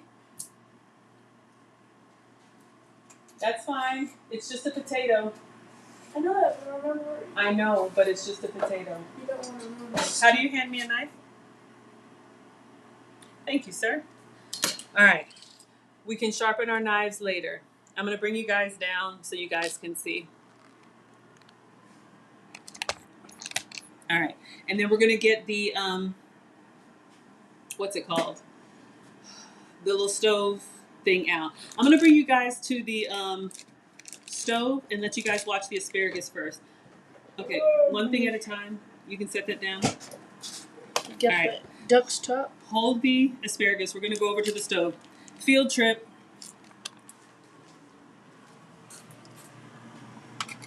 All right, so hopefully you guys can see. We have our, one second. We have our griddle on. One burner is on, and it's nice and hot because when I put my hands over here, I can feel the radiant heat. All right, you feel that? We're not going to touch it, but that's one way to test. So if you notice the lines of the asparagus are going this way, I'm going to let you do it, but we want to lay the asparagus this way so we get the nice char marks across it. Can you do that? Do you need tongs, or you can do it with your hands? Very careful. Yep. There you go. Okay. Yeah, that's all right. Just lay. Don't toss them. Lay them. Go. There you go. One side down and lay it down. Excellent. And so we're concentrating them all here because we only have one burner on. Field trip. If we had, it's very hot. Yeah. Very careful. That's what you want to do. You want to lay, watch this, lay one side down and then let it go gently. Don't throw it and don't get too hot. Almost done. Lay it down. Perfect.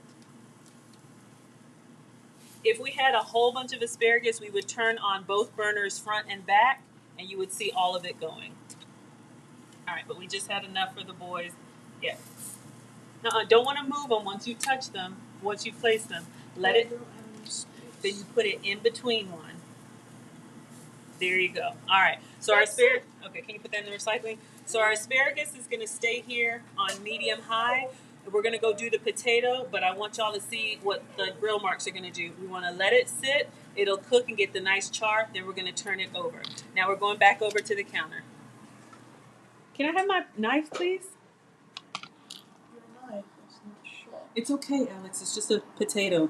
If I'm cutting something that really needs, sharpness, it's fine. But now it's not the time because what's going to happen? Our fish is going to get done, and we're still going to be messing around with this potato. All right, you guys. So I'm going to cut it in half long ways, or do you want to do this? You can do it. All right, we're going to cut it in half long ways. See, that's what happens when you eat. Did you see how smoothly that went in? That wasn't. Okay. Uh-oh. I missed it, Moose. Is that good or bad? So we cut our potato in half. You can see here it's cooked through, but we want to give it a little bit more flavor. So I put the flat sides down for safety. Alex, are you watching? Yes. Okay. So then I'm just going to go half again. Half again. I'm losing a little bit of the skin. Maybe if it were sharper, right? Mm-hmm. Yeah, but you really don't sharpen a knife when you need it. You take time to actually sharpen it. Watch your fingers. Yep, Alex is eating the potato skins. Oh, so y'all can see we have our nice baked potato, like long wedges, but we're going to do a little something to this. Really? All right, I'm getting the cast iron.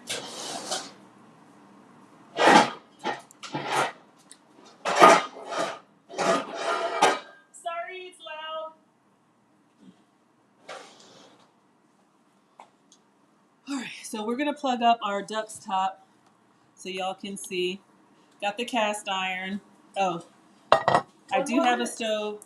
One more minute. We're going to plug this up so you guys can see. We got the duck's top.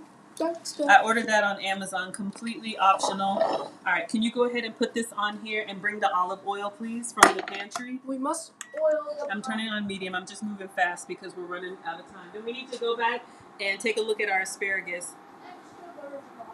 Olive oil, mm-hmm. And can you pour the olive oil in here? 1 second. Can you pour the olive oil in here? I think that's good. So what I'm going to do is I'm just going to move it around to coat really well. I don't know why. Did I not season it? But we're going to move it around so we don't have any dry spots. And that's good. So we're going to let this heat up. We're going to go back over and check on our asparagus. All right. So I'm going to turn that up. Back to the stove. That fish is looking really good. Okay. So now we need to check on our asparagus. You want to get some tongs? I would recommend tongs. Okay, I'm going to show you. All right, we'll get the fish in a second. So our asparagus has been here. So what I'm looking for when I pick it up is nice black marks on the asparagus. So let's. I would like to try one. All right, we have some.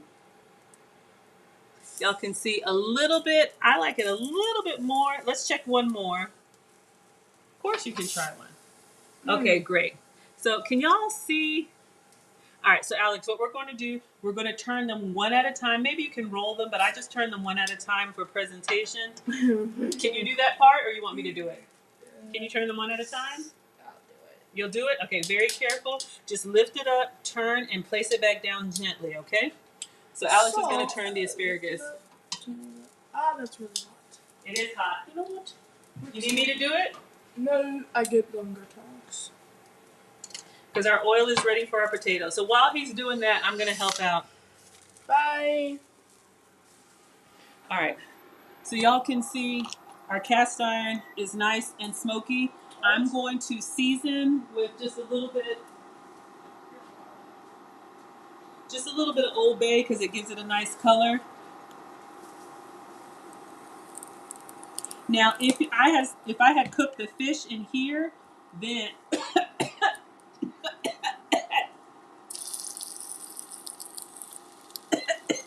good Lord, I'll tell you in a minute.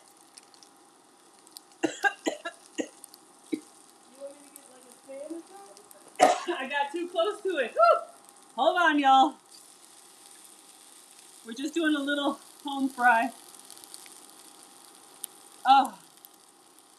Whew. Okay. So y'all see what's happening here. We got the seasoning. Oh. We got the seasoning in here. We want to brown the potatoes. We're going to take the fish out too. Let it sit for a couple minutes, then we'll turn it over. Have a nice little golden crust on there. Exactly. The Old Bay is choking us. Let's go see how his asparagus is doing. I did the asparagus. You did a great job. You did a great job. So if y'all can see, it'll look better on the plate. Let me turn this up a little bit. But we got the asparagus turned over. I don't know if y'all can see, you know, the lighting. But we got the asparagus turned over. Oh. Aw. All right, you guys. Alex, can you please take this olive oil back? I'm going to bring you guys back up here. I know it's a lot. We're working on it. Hi, Titanium. You know you need to be over here on YouTube. Struggle cooking over here. All right, let's get our fish out. I know Old Bay and the heat. We're going to get our fish out because that beeped a couple minutes ago. Do you want to get it or you want me to get it? Because we're ready to plate. You are? I think we're going to let's turn over our potatoes. Oh my God. Not tongs. Nope, I need something sturdy because you dropped that tray. It's going to be you and me. Thank you. What? All right, I'm going to bring you guys down so you can see the potato. It's not like my hands are sturdy, huh? Oh my goodness. Oh, show them your fish. Fish. I cooked it. Oh, wait. Oh, yeah. All right, can you set it down? I'm going to turn the potatoes over. Careful. Don't drop stuff, okay? Lower it gently so nothing splashes up at you. All right. Delicious. Stupendous. So you guys see what's happening with our potato here? So I'm just turning them over so you have a nice... So you cook it in the microwave and then just a quick pan fry. Are you eating? Like, really? Let me serve you and your brother. You wanna act like we're raised by wolves. So you're making like wedge fries. Yeah, potato wedges. Really easy. Just cook it in the microwave. Alex. All right, we're gonna go take the asparagus off. Can you, yeah, go ahead and turn off the heat. Turn this down. So potatoes should be done. Fish is looking great. I need 2 plates. Not one. Are you greedy? Bring me 2 plates, please.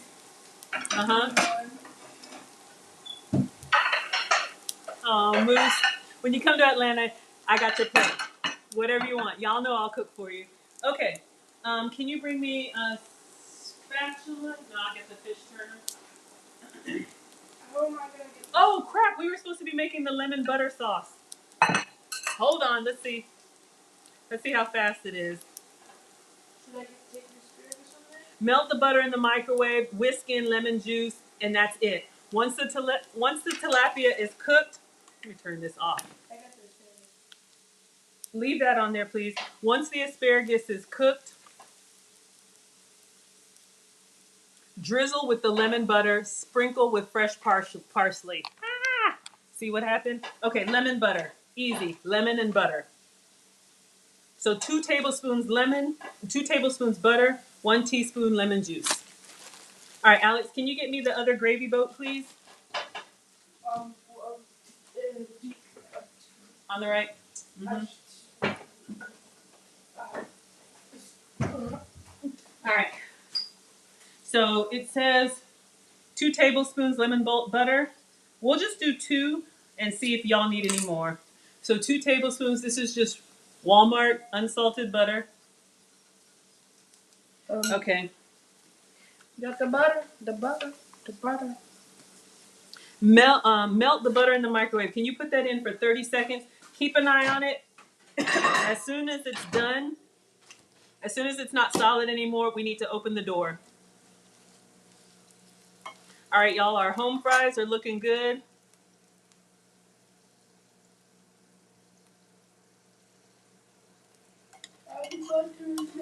Butter's melting? Okay, great.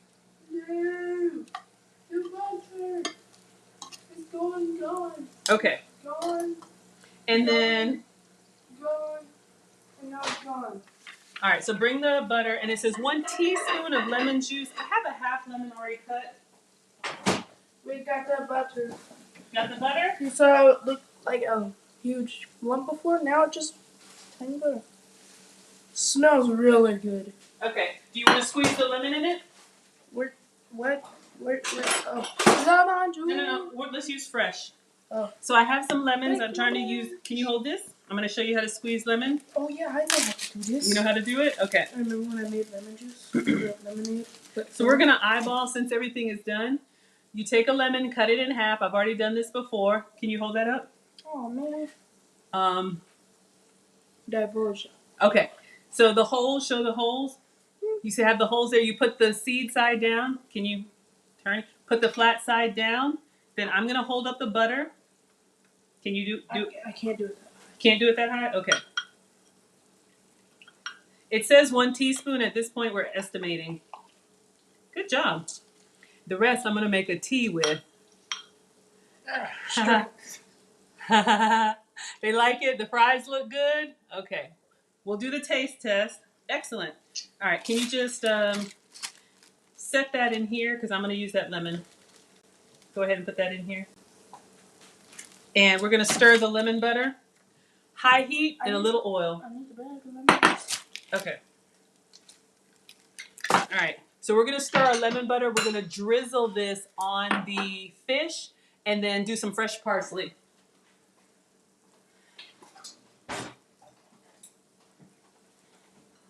I am your entertainer. All right. Lemon butter. Do a quick taste. Can I taste it? Yeah, get a tasting spoon. Don't put anything in there. What's a tasting spoon? A spoon that you taste and toss. What? Getting this out of the cast iron. Let's see how our... Sprinkle a little salt. How is it? Divulge you. Good? Okay. So the cast iron, I'm just salting a little bit while the fries are hot. All right, so we're going to drizzle this on the fish, and then we're going to do some fresh parsley for color really quick. Hold on 1 second, Alex.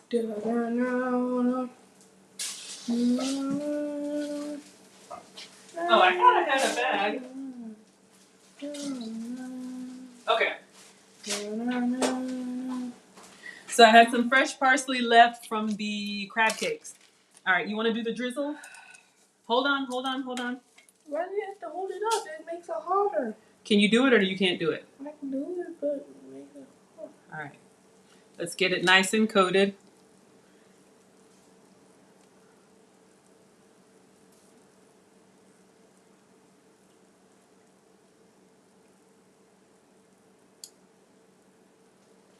Tough. All right. So we got our fish drizzled with lemon butter. Okay. And then I'm going to do some parsley. Can you hold up the tray? Is it hot? It's not too hot. You can do it. It's hot. All right. Now we're going to plate. Hot. Let them see. It's hot, but it's What is wrong with your nerves? just like your grandma. She, All right. She sticks her hand in the oven without a mitt. All right. I'm going to plate. Do you want to be over here or here? I'm going to plate. I will be over here. All right. Hold your plate still. I'm going to give you 2 pieces of fish. Can I pick them? Can you pick them? Which 2 pieces of fish do you want? I would like this piece of fish. Can you hold your plate up in the... Huh. Are you sure you want to? Mm-hmm. I got that piece of fish. What else? And then eeny, meeny, miny, mo. I would like this middle piece of fish, please. Thank you very much. You're welcome very much. Wait, what? I left the big pieces for my brother. Yeah, right.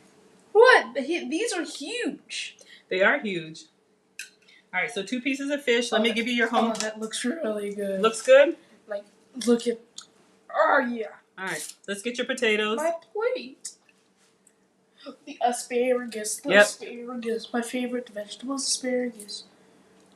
1, 2, 3, 4. Okay. So everybody... I'll eat that one. Hold on. Can I get a picture, please? Hey, Titanium. Thank you for coming over. I got it. I got my plate. I got my plate. I want a picture before you dive I in. know that. I just... Yes. All right. Can you hold it up? I don't even think I'm going to get a picture. I gotta organize it. We're doing some food styling. I would love for you to show it to you all. Let me make the brother's plate because this one over here so y'all can see it. It would be nice. Could I do 2 of them side by side? Can you let me make a quick picture? Perfect. Mine is better. Alex. All right. What? So 2 pieces of Parmesan crusted tilapia with lemon butter. Home fries. Just do baked potato, a little bit of oil, a little bit of seasoning. Don't stand right over it. But that way they're cooked through. Are you eating? No. I'm chewing. Okay, I just made it look better. And the asparagus. Okay, perfect. Good job. Thank you.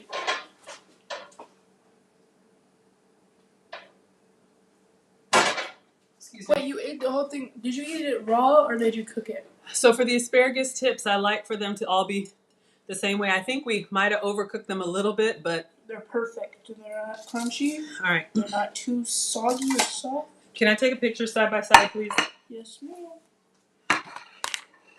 Guess whose is whose? See, his. Ah, it's fine.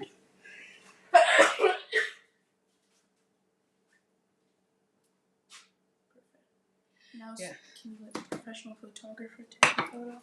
You want to be the professional photographer? I am a professional photographer.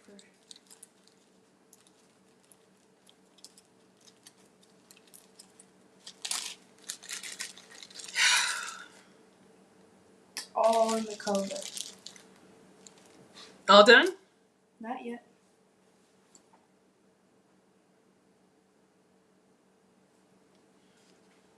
Gotta get one of each. Ring light. Just gonna... Put a little extra of the manchego on there at Parmesan. Your shadow. Can't have any shadow. Got it? I can get one of this. Got it? See, look at my professional photography skills. I'm sure it's fine. Now, can I eat? Yes.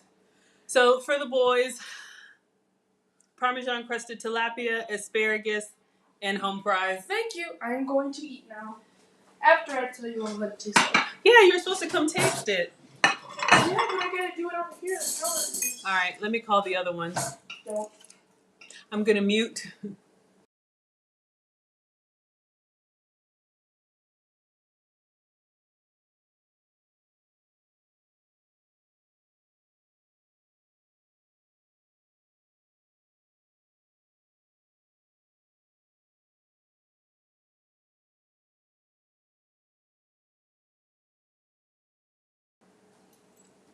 All right, Alex has tasted his food. It's delicious. All right. Lemon gave it a little bit of tanginess. The garlic powder has that offset so it's not too sweet or salty. No, I think we did the perfect amount of butter. So All right, thank you. You can take your plate to the table. Let your brother try his. What? There's one thing you can't go without. What do you need? You need ketchup? Ketchup. Of course. At least you tasted it without the ketchup. Ketchup goes on everything.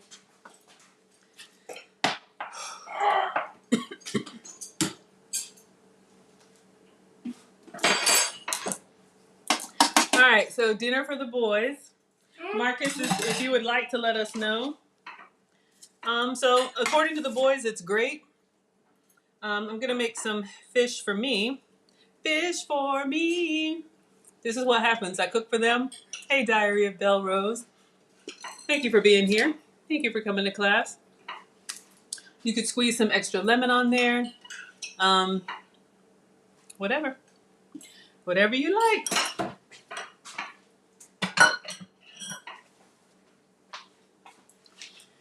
Whew. All right. So I'm going to make some fish for me, even though it's late. Oh, Marcus, what do you think? It's good. It's good? Thank you. Thank you. You're welcome.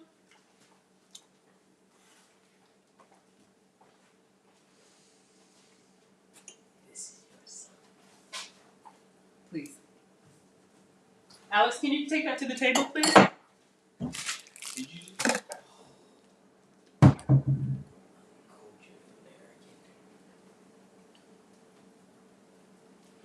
All right. So it's Saturday night. Saturday night. The boys are eating well. It's up to y'all. I'm going to do a quick pan sear for me. If you want, I can show you, or we can wrap it up. Totally up to y'all. Or any questions that you have? You should make dessert, yeah. Oh, I should make dessert? What For should, them. what dessert should I make? For them. One that, tastes good. You should make the ones where you take like a quesadilla thing. Sopapilla? You should make a sopapilla. But she's made like those 5. Can you move this? Can And you take they're that to the good, table with But you? it's so easy. No. Just one No. Thank you. No. Mm-hmm.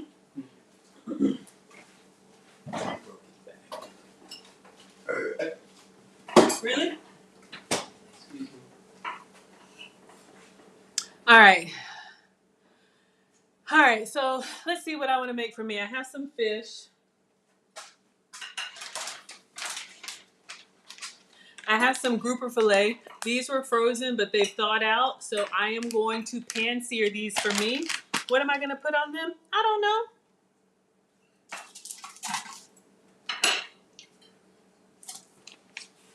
Mom, Yes, babe. remember you said you see how it smelled? Yes. Like if it smelled like ocean or smelled like fish. Mm-hmm. Okay, how's your fish? It's delicious. Thank you so much. You're welcome. All right, so let me clean up. I'm gonna do a pan sear of mine without the breading, but I like that lemon butter sauce.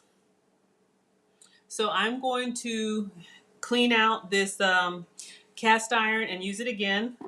It's still warm. Can you please go over there? I want to watch you cook. You want to watch me cook? So do they. All right. So I'm going to clean out this cast iron. Got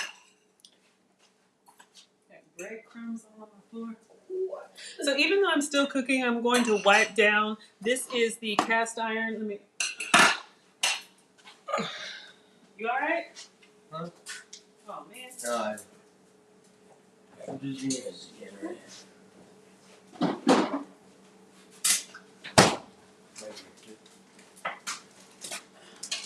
Thank you so much. You're welcome. In the sink. I think I know how. Can they see your plate? I think I know how I can repay you. How can you repay me? Cooking you a meal. You're gonna cook for me?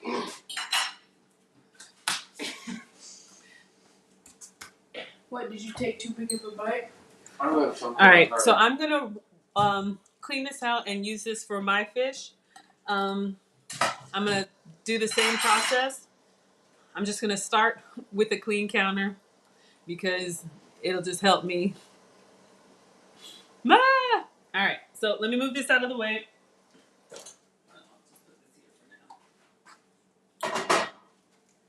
And I'll show you guys how I pan sear fish without any breading. So this is the approved way for me, but we use panko for them. So I'm just cleaning. The whole bay is still in the air. Of course you don't smell it. Yeah, perfect. No, Tom. All right, so let me clean up. So Moose, if you're still here, you mentioned something about a camera angle. I just want to make sure that I understand what you were saying. So I'm just cleaning off my counters because they had breadcrumbs and all kind of stuff here. And then we will reassemble. And you guys can see what I do when you have fish that's thawed out. All right. So I'm going to bring you guys down, wash my hands. Ooh, it's a disaster.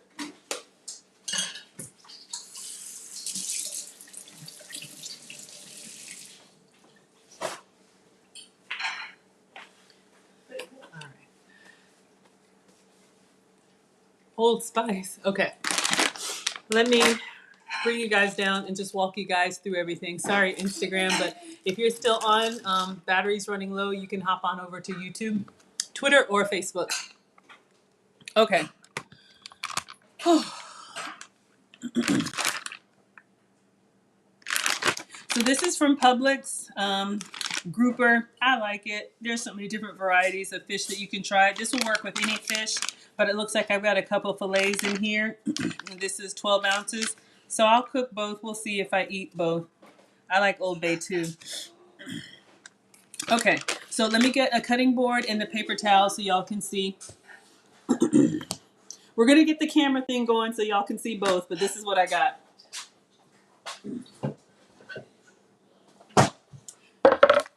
Cutting board, and I'm gonna get paper towels. Well, I need to refresh. Hey, Alex, can you go upstairs and bring me another roll of paper towel, please? Because I'm out. So I'm using these Kleenex. What are these? Kleenex towels. Because I ran out of paper towels, but Alex is gonna refresh. So I'm just putting these on the cutting board. I'm gonna open up. And this came frozen, but you can see it's thawed out. So I'm cooking this from thawed. So we're gonna open this up. Thank you. You are very much welcome. Okay, so now, oh, interesting. Maybe we'll just do one. So you can see that they're individually sealed.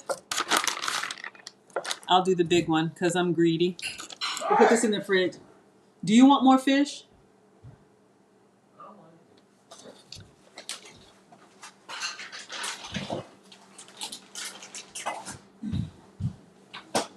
I might be able to do this on the small one. Let's see.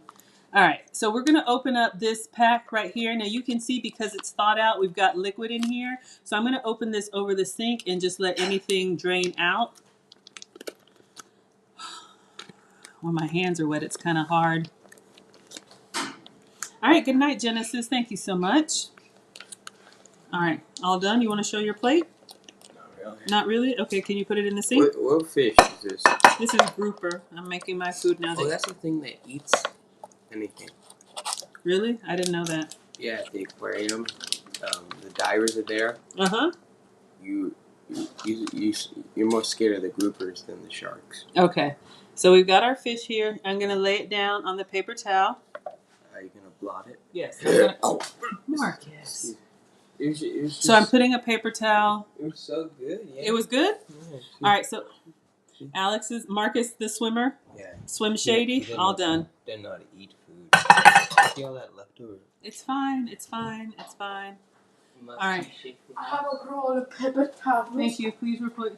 Can you put it on the holder, please? Thank you. And his name is Cole. All right. So you guys remember from before? He stepped on my foot, and he didn't say anything. So you guys remember from before the fish, how it looks when we take it out? It's kind of shiny. We want to get all of that moisture off. So when I say I blot, I'm really pressing on here. And when I press on here, now because this fish was frozen, you see how much liquid is coming up here? So I'm really pressing to get all that liquid up. When I lift this up and I can see all of this, it's not dry enough for me. So I get another paper towel or one of these Kleenex towels and I turn it over. Put this on top. Then I turn it over. Smart. I just want to make sure I get the liquid out of both sides. Now you see how it's starting to dry. It looks better, but I'm still going to press. All right, so when I press and nothing's really coming through, that's how I know that it's dry. I don't know if y'all are on their Instagram, but you can see. All right, so I really get all around the fish. Okay. Now what I'm going to do, I think I may use a smaller cast iron. This may fit in my little square one, so I'm going to get it out just to check.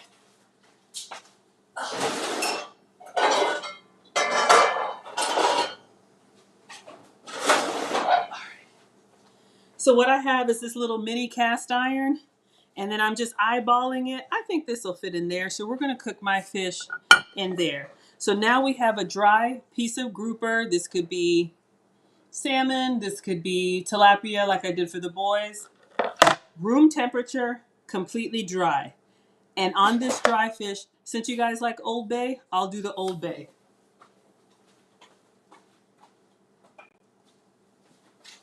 So this time, instead of putting it into the cast iron, we're going to put it directly on the fish. So I'm going to liberally sprinkle. I'm going to take it off of the paper towel. Oh, still had some on the back. Let me press one more time. Sometimes I'll like pick it up and really get in there. Because in order to get a nice sear, you want all the liquid off that you can. There's a little skin. Okay. So we have a beautiful dry piece of grouper. Now, I am going to season it well with the Old Bay. This could be any seasoning that you like. And I have a nice, pretty thick coat on there. Gonna turn it over and do the same. So anything extra will come off, that's fine. Place it down, season the other side. You could do salt and pepper. You could do lemon pepper. You could do whatever you like.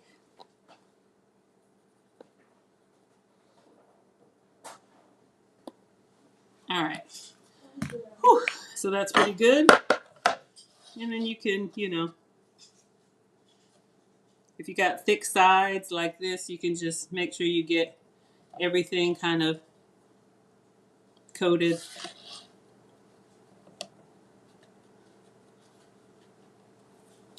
Oh, thank you, Khalees. I'm glad this is helping, y'all.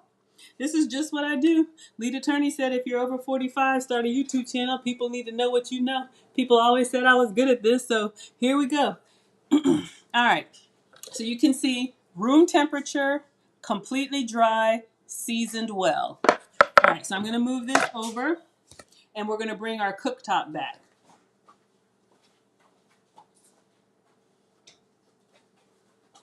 Let me just wash my hands. I got some Old Bay on me.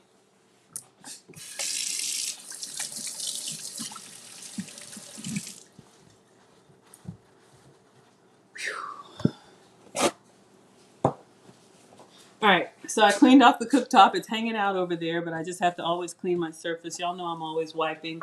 All right. Sorry, I know that's loud.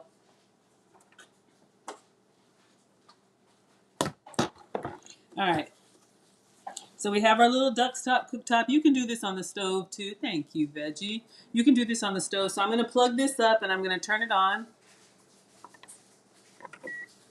So I am using this mini cast iron because I'm cooking for one. We already fed the greedy gong gongs. You already know. So I'm going to put this on here. And I'm going to turn this on. And I'm going to put some oil in here. How much oil? Enough. How much is enough? I'm going to show you. Let me do that first because once I turn it on, the fan may be a little bit loud.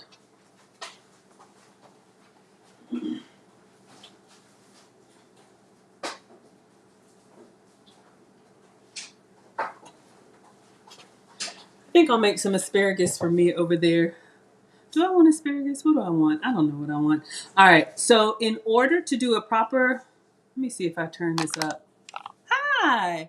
In order to do a proper pan sear, you need two things. You need heat. I know the light. Sorry, y'all. It's just me. You need heat and you need oil. The oil is to be a barrier between the hot pan and the flesh, the meat, so it doesn't stick. And then the hot pan is to give it that nice sear. Okay, so I'm going to show you guys what I'm doing.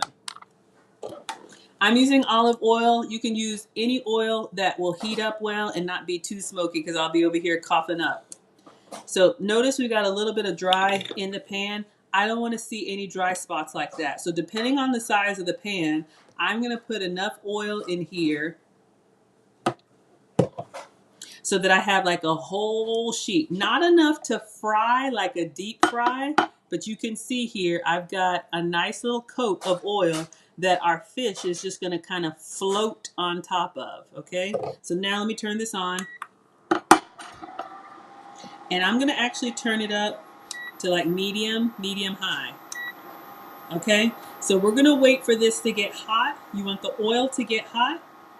It'll start to smoke. Give me that wavy air. And what vegetable do I want? Do I want a salad? What do I want to eat with this? That potato looks good, but y'all know I can't have that. Maybe I'll just do some fresh broccoli and ranch dressing. Boys wore me out over here. Let me put up my oil. Close the blinds for me, please.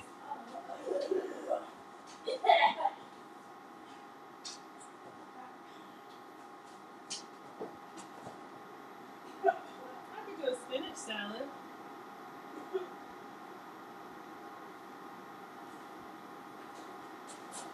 I'll do some spinach.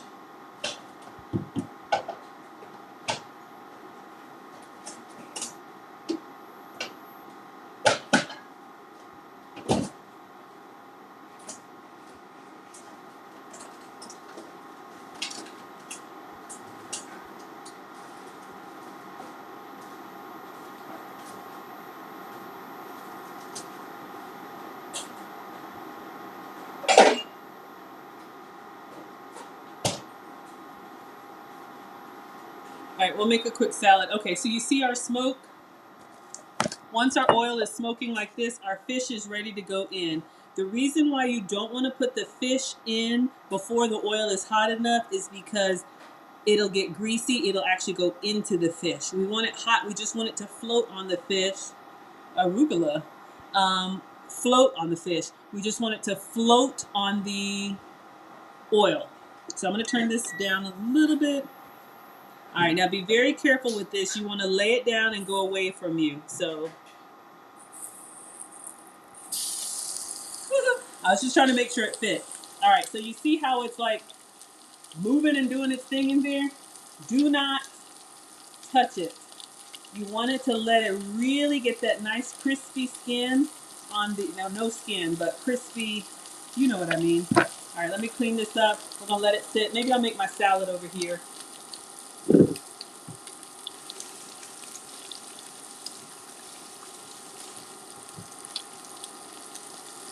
Really?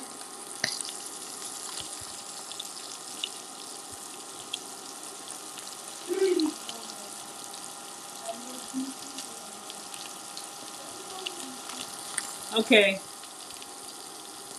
Moose, I got you.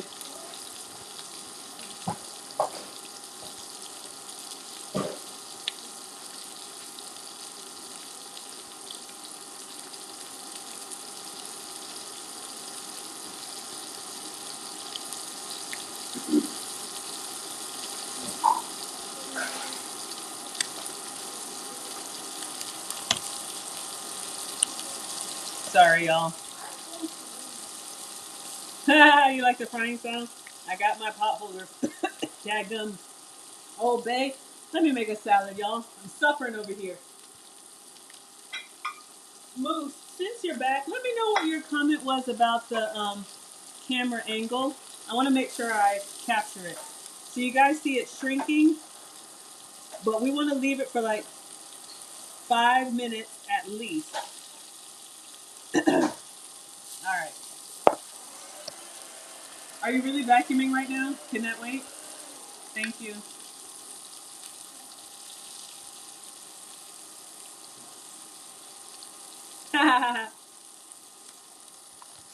Of course, you got me here wearing these pearls.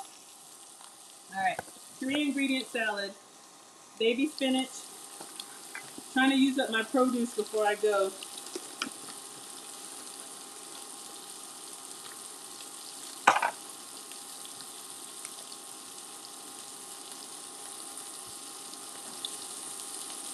Just get it on the plate. A little coverage. Oh yeah, this is looking good. I don't know if y'all can see, but the sides, you can tell by the color too, you can see the sides of the fish are a nice like golden brown. I'm gonna turn it. Let me show you guys how I turn it.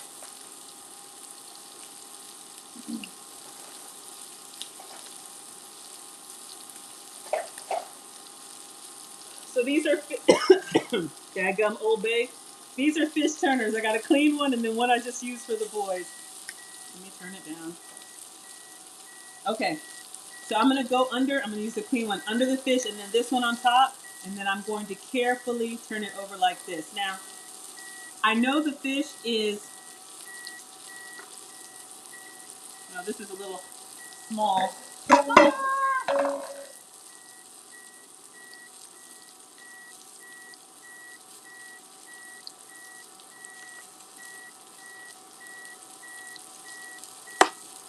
I don't know why it's beeping, y'all.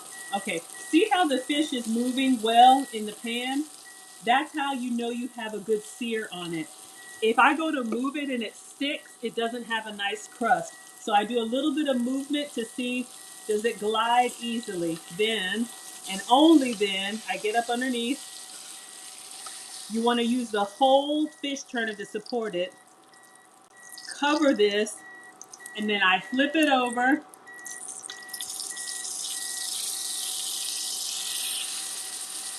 and gently lay it down. So we're gonna let the other side. It's a little dark because this honestly is probably too small. We're gonna be all right. Let that cook.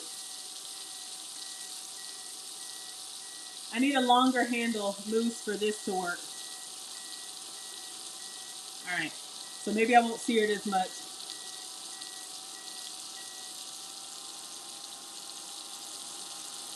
Yeah. Oh yeah, the searing tips. Yeah, absolutely.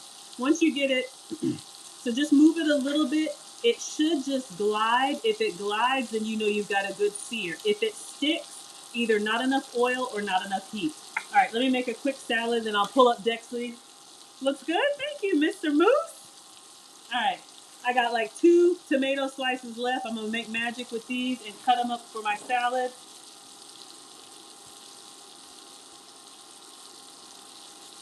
Can you? Oh, I'll get it. Yes. I just need a plate. Okay. Do you need any help? Can you give me the small paring knife? So I'm just going to dice up tomato slices. Thank you, babe. Why are you standing here? Please tell me you're not still hungry. I want to help. Oh, you want to help? Okay. Well, I'm almost done, but That fish looks really good. it looks good. Everybody says it looks good too. All right. Tiny thing. Yeah. So I just cut up my tomato. It looks like a butterfly. Looks like a butterfly? Yeah, this is the tail of the grouper. My 3 ingredient salad. I'll show you guys, just putting the tomato on here. Then we're going to take our fish off. I probably could put some extra spinach on there. Nana says 3 colors on your plate. Oh, they want to know, how does it smell in here, Alex? If you can have feta, use feta. I'm using the crumbled goat's cheese.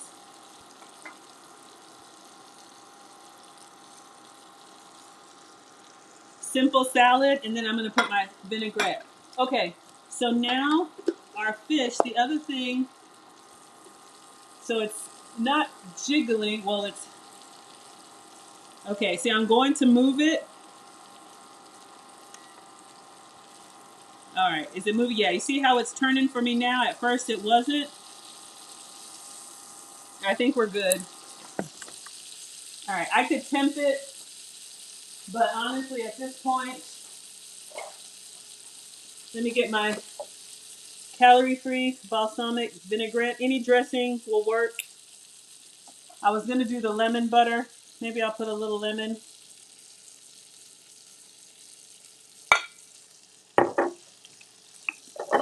For me, just for me.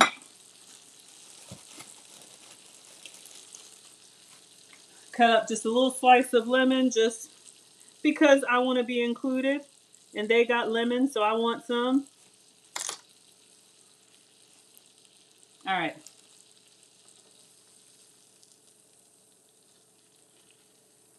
Looking good. See, this is why you need 2. Where did I put the fish turners? Did I? I'll just get the other small spatula so y'all can see. And the reason why it looks like this is because we dried it. We dried it really well. Oh, amazing? Okay.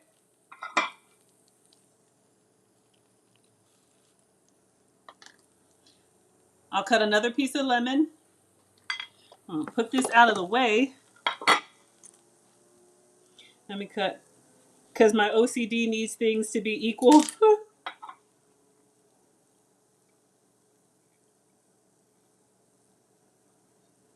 Okay, I'm coming to your questions, y'all. I'm just showing you this. Fish looks good. Let me take a picture. Then I get to eat. Okay.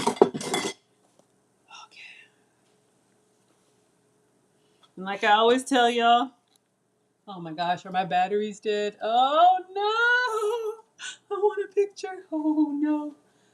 Oh God. Please don't die on me.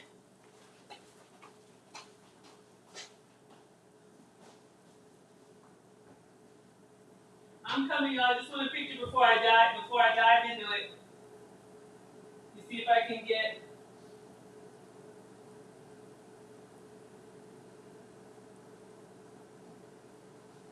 Oh, it didn't die. Okay. So I'm always taking my own pictures of my food. Y'all see my wallpaper?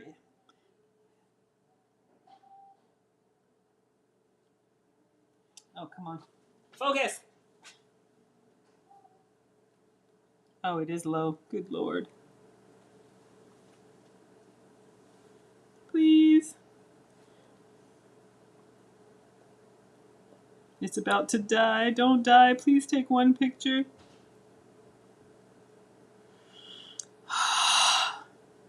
No.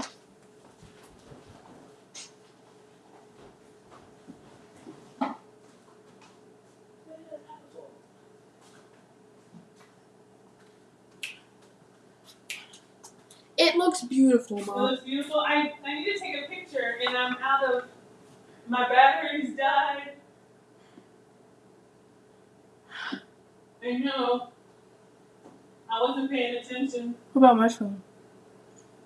Well, you know what? It's fine. Are you sure this looks beautiful? I know. I want it for my cookbook. You can take a picture on this. Yeah, I can take a picture. One second, y'all. Don't go anywhere. I'm just going to use my iPad camera. Oh my gosh, that looks delicious. Looks good? 3, 2, 1. 3, 2, 1. All right. Thank you. Hopefully y'all are still there. Yay, we didn't do it. Okay. Can you go get my, thank you, babe. Can you go get my chair, please? Your rolly chair? Yeah, Bexley is what they call him. Yeah. Is what we call him. Excellent. Why do they call it Jackson? Because that's the name brand. Can I please? Okay. I'm going to make a, oh, I still have my iced coffee.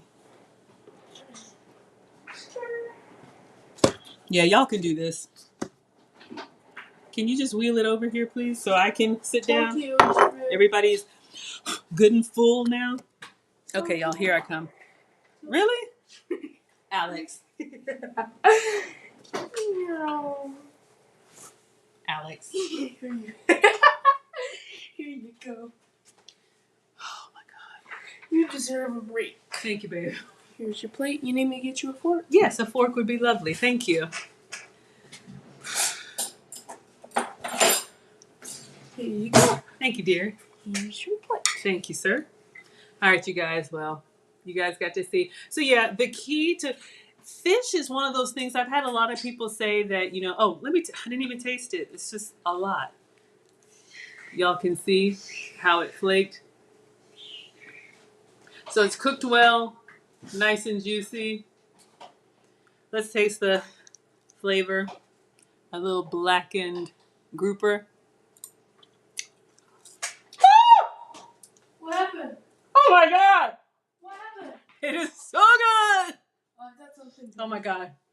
It is so good, y'all. Thank you, though. I'm just kidding. Okay, that was not funny.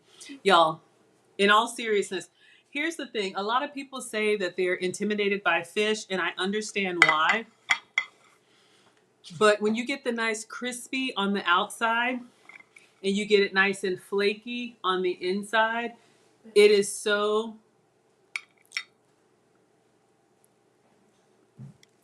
I need you to stay downstairs. I'll be wrapping up. Y'all can see there. I was gonna go to bed. Okay, straight to your room. If I hear any, oh, come get this out of the Keurig, whatever you made. Oh, I just made the best drink ever. That's all I did.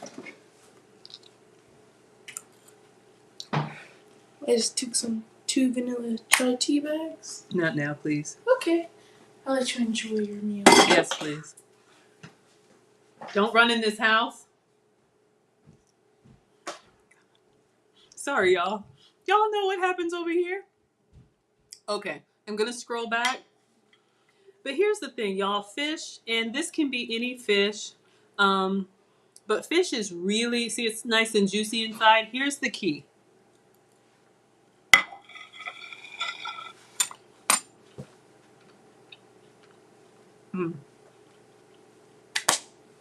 Fresh is best, but you can absolutely do this from frozen.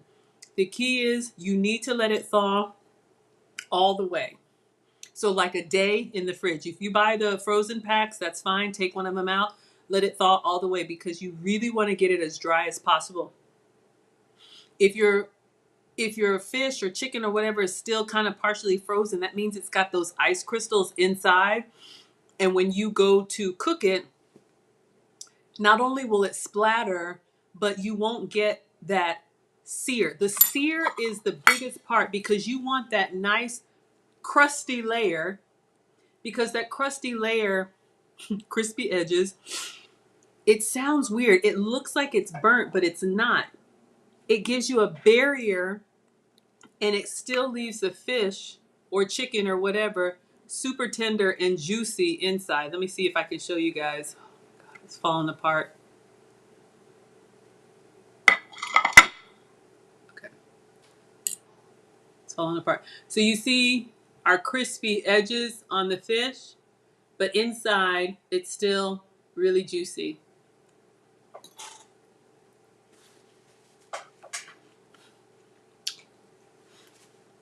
Now, it's been a long day, but I'm dancing. I'm chair dancing. Okay. In all seriousness, maybe I need to do these little mini videos for y'all.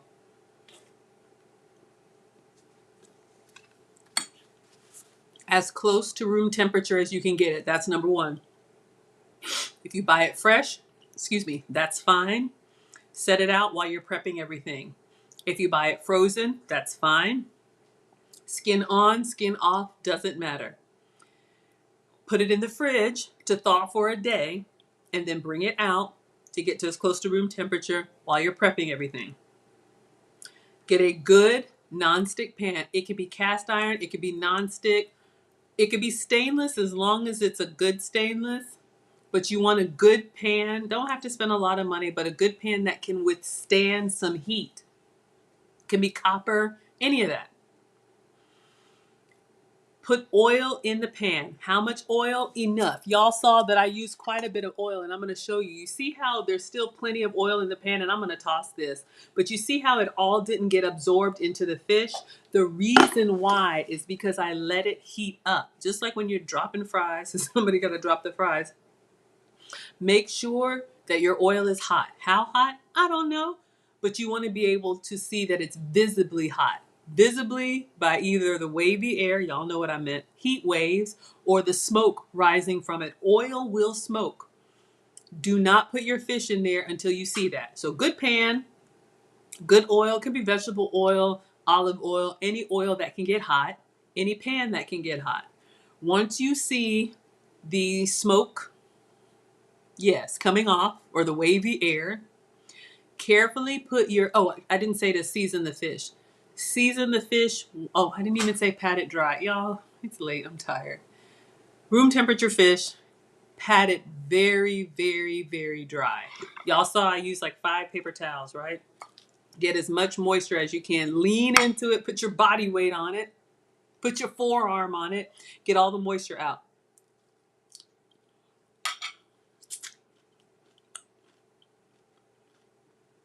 Enough. I don't know. Y'all know I don't know. But if you're doing just one fillet, what was that? Maybe not even a quarter cup. couple tablespoons. But that's why I show you guys, and I'm going to be taking you on more field trips so you guys can see. I put enough oil so you don't want any dry spots. You don't want an ashy pan. You know how much. And the pan sear keeps the fish warm because it's got that crispy, what is it called? Sear. Y'all, it is so good. Any pescatarians, rejoice. You'd love it. And grouper is a nice, firm, so good. Dry it well. Toss it over. Keep drying it.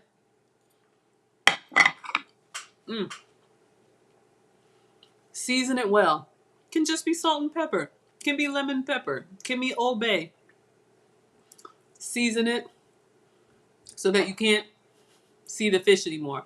Lift it up, shake off the excess, turn it over, season it well.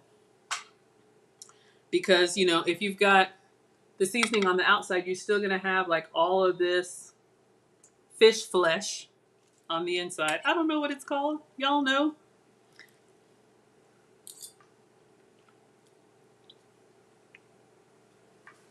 Oh man, Uncle Stu says I look tired. It's been a long day. I don't know when you came on, Uncle Stu, but I just cooked for the boys, and then Maggie finally gets to eat. Pan-seared grouper.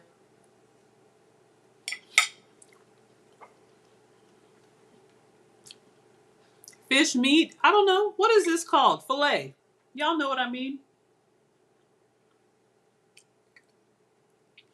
I'm sorry if anybody's new here. Did I say I wasn't a proper chef? Hello, Uncle Stu. Y'all, it is so good. All the way to the middle. Cooked well.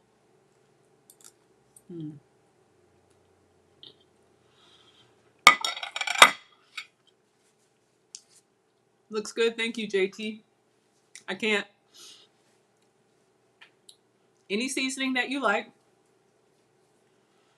When you start to see your oil is hot, lay your fish down carefully. If you're using fish that has the skin on it, I do the flesh side first. So the naked side, I put that down and I cook maybe like 5 to 7 minutes, depending on how big the fillet is. How long do you leave it in the hot oil? I don't know. What I do is I leave it for at least 5 minutes. Once the outside of the fish starts getting that nice brown, you can see it from up top. You're going to start to see the edges cook, right? You're going to start to see that nice browning. 5 to 7 minutes. It's okay. Uncle Stu, I am tired. I stay tired when the greedy gong-gongs are here. Hello, Brown Eyes. But in all seriousness, y'all, we keep it real here. I am a morning person. Do I want to cook for y'all in the morning? But I am a morning person, so I'm at my best at 8 in the morning. After 9 o'clock, anything can happen. Oh, okay, I saw this. Maggie, Khalees says Whole Foods has the block of feta 365 that's really large in a white tub, and it's $7 to $8. Excuse me, lasts a long time. If you haven't seen it yet, you use it. So great. I don't eat cow dairy, so I use the crumbled goat's cheese. This is my feta substitute. If you can have cow dairy, please. Feta is great. Have some for me, especially if you like those Mediterranean flavors. But we were talking about cooking the fish. So once you see the edges start to get brown, y'all saw that I got the spatula or the fish turner, and in the pan, like imagine this is the pan, I start to like move it, nudge it a little bit in the oil. If it doesn't move, I do not force it. That means you don't have enough of a sear yet. So it's either not hot enough or not enough oil. But once you've got that nice crispy on there, when you go to move it in the pan, it'll just glide over this. I'll show you guys again. The oil that's in there, your fish will just glide in there. So don't be afraid to use oil. You're not going to eat all of that. It's like just a little like your fish is hydroplaning. You just want it to hydroplane across that oil. Then once it moves, you've got a good sear. Now it's time to turn. Turn it carefully. Get 2 spatulas or the fish turner 2-pack. I need to put the fish turners on the cheat sheet. Go underneath the fillet, all the way up underneath there. Don't be, like dangling off. You want to get all the way underneath there because you need to support that fillet. Then put your other spatula on top. And then I turn it over with both hands close to the plate. And then I gently remove the other spatula and let it go into the grease, okay? Look, if you got quick ninja skills, whatever, but with hot grease, I'm not trying to do all that. Oh, you like seafood? Absolutely. Feta is goat cheese? I thought feta was cow dairy. Somebody help me know. Have I been missing out? So. And it stays crispy even as I'm running my mouth. Woo! Y'all, we are all family here. If you see me looking crazy, please feel free to tell me. I'm not offended. Diary of Belle Rose. What is a great tip? I'm on a delay over here. I did not know that. Feta is goat's cheese? All this time I've been buying crumbled goat's cheese because I thought feta was cow dairy. I'll have to look. But Diary of Belle Rose, let me know what's a great tip. Yeah, my best friend told me that because I just do stuff and he's like, people don't know what you do. You need to explain it. So I'm trying to really teach y'all. But you can see here our fish flesh is nice and tender. Mm-hmm. Mm. Mm. Mm. Mm. Mm-hmm.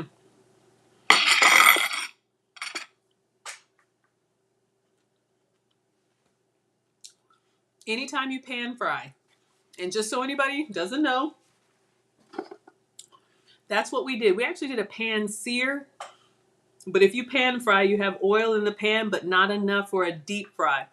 A deep fry, your meat or whatever goes all the way underneath the oil. It is submerged. For a pan fry, you have a nice layer of oil so that your fish can hydroplane on it.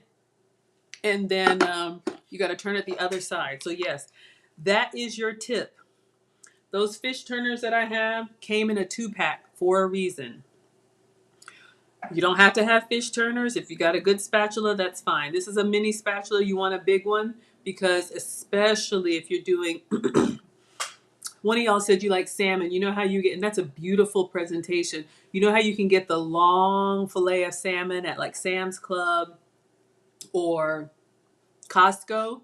You definitely want a good spatula to get all the way underneath there because what you don't want is the fillet to break. You don't want it to splatter on you. You really want to be able to support it and then put something on top and then turn together and remove the other spatula close to the oil. Do not do it up here and your pan is down here. Get close to the oil with 2 spatulas. You can do it. Okay, so Diary of Belle Rose, your salmon gets stuck sometimes. So if your salmon gets stuck, it could be a couple of things. Make sure it's as dry as possible. Make sure you have a good quality pan. It doesn't have to be expensive. Copper, stainless, cast iron. Oh, did I say stainless? Copper, non-stick, or cast iron. Stainless is tricky. Sometimes it works. Sometimes I have horrible results, like with eggs in stainless. Make sure you put oil in there. And again, y'all, don't be skimpy on the oil. I've made that mistake. Oh, I'm trying to cut back on oil. It's not going to get in your food. But you want enough oil in the pan. When I poured the oil in here, I used this because I was just cooking for one. When I poured the oil in here, I poured gloop, gloop, gloop, gloop, gloop. Yes, it sounded like that. Until I saw oil all in the bottom of the pan. You don't want to put just a dollop and then you have dry spots. Once it hits the edges of the pan, you know a liquid will start to rise. Once it starts to rise, that's when I stop. So I pour enough oil so that every corner of this pan had oil. That way there's no dry spots. So when you get it hot and you put your fish in here, it's got a nice little thin layer. It's got a nice little thin layer of oil. And if you wait until the oil is hot enough, you want to see it smoking, then you lay your room temperature dry fish in there. It shouldn't stick. Oh, that's what it is. Yeah. The oil is not to consume. It's just to give that nice sear. And if it's hot enough when you lift your fish up, yeah, give it a try. Let me know. And then you get that nice sear on the fish, but inside it's nice and juicy. So as soon as it starts moving, you can nudge it a little bit with the spatula. As soon as it starts moving in the pan, kind of like an ice skater gliding across the pan, turn it. Because you don't want to burn it and you don't want to dry your fish out. Once you get that little crusty sear, mm, mm, mm. Y'all, this is so good. You can really impress somebody. Fish is easy, but it's not. It's easy once you figure out how to do it, but I was just like y'all. I was afraid to cook it.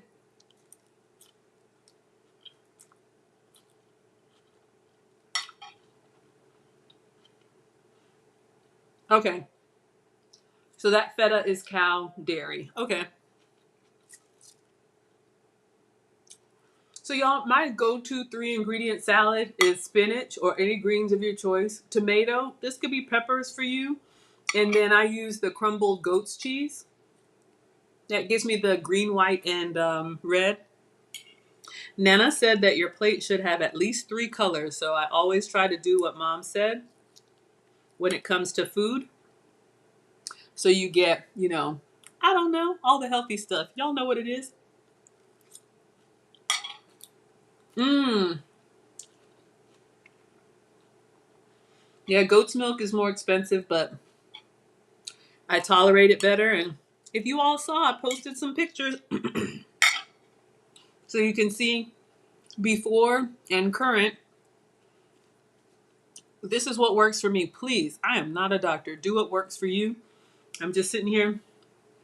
We're in the chat and chow portion.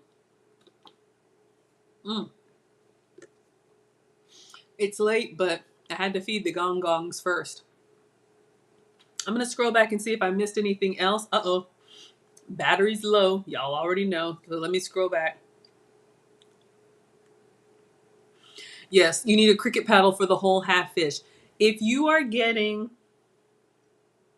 the long fillet, you might want to bake it. But if you're going to try and pan sear it, make sure you have tools to be able to get up underneath there. If you're doing a long fillet of fish, you really need like something to get up in there, and it can be done. But here's the thing. When you have that long fillet of fish, if you've got the sear right on that bottom side, it actually kind of stiffens the fish a little bit. The problem that you have is, let's say this is your spatula and you got this long piece of fish and it's dangling off. That's when you get the broken flake, and you don't want that yet for presentation. So 2 spatulas underneath there, and you may just have to, like what I'll do sometimes if I get the spatula underneath there, kind of get it up and then kind of flip it away from me because you want the splatter to go that way. But if you get a really good sear on your fish, it'll give it that nice structure. You know how we talk about our bacon holding its structure? That when you go to flip it, even if it's not all on the spatula, it'll stand up. Stand up. Stand up. Isn't that a Ludacris song? I don't know. Y'all know. Yeah. Goat's milk is an acquired taste for sure. Scrolling back. Excuse me. Salty cubes. Yeah, I eat goat's milk cheese and sheep's milk cheese. So manchego is what we use for Parmesan tonight. If you can have cow dairy, you just have a lot more selections. But I'm sensitive to cow dairy. A lot of people are, but we just eat it anyway. I'm trying to get the rest of this weight off. Just scrolling.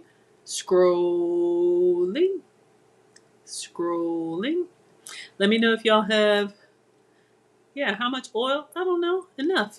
Depends on the size of the pan. If you're cooking for one, I don't know, 2 tablespoons. But my mom taught me to cook with all of my senses. So that's why you just kind of eyeball stuff unless you're baking. But the key with the oil, you want enough oil over the whole bottom of the pan. So if you're cooking for the family and you have a big old pan, gloop, gloop, gloop, gloop until it hits the perimeter of the pan. Once it hits the perimeter of the pan, then you stop. Oh yeah, extra crispy skin.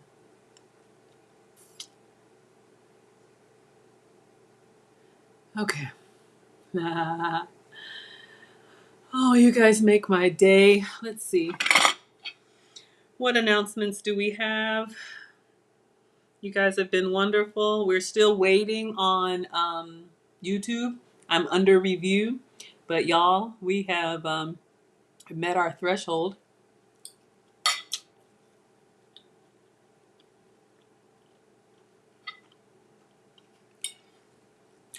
Aaron Lohr says, measure ingredients with love. Now, in all seriousness, mm, mm, sorry. The balsamic vinaigrette is kind of tart. The fish is like creamy and salty because of the Old Bay. The freshness of the tomato, the crunch of the spinach, so good. And the goat's cheese, like the little pockets of burst of lusciousness. Y'all, I like to eat. It's a whole experience for me. Okay, in all seriousness, when it comes to ingredients, I know I need to do better because we have people at different, cooking levels, right? Look, I've been cooking since 1842. Before there were child labor laws, when mom was in the kitchen, my dad said, Maggie, in the kitchen. So I just had to watch and learn. But if you're new at this, you want to kind of get some guides. So I will do better about telling you guys that. I'm starting on the cookbook now that we've checked our other goal off.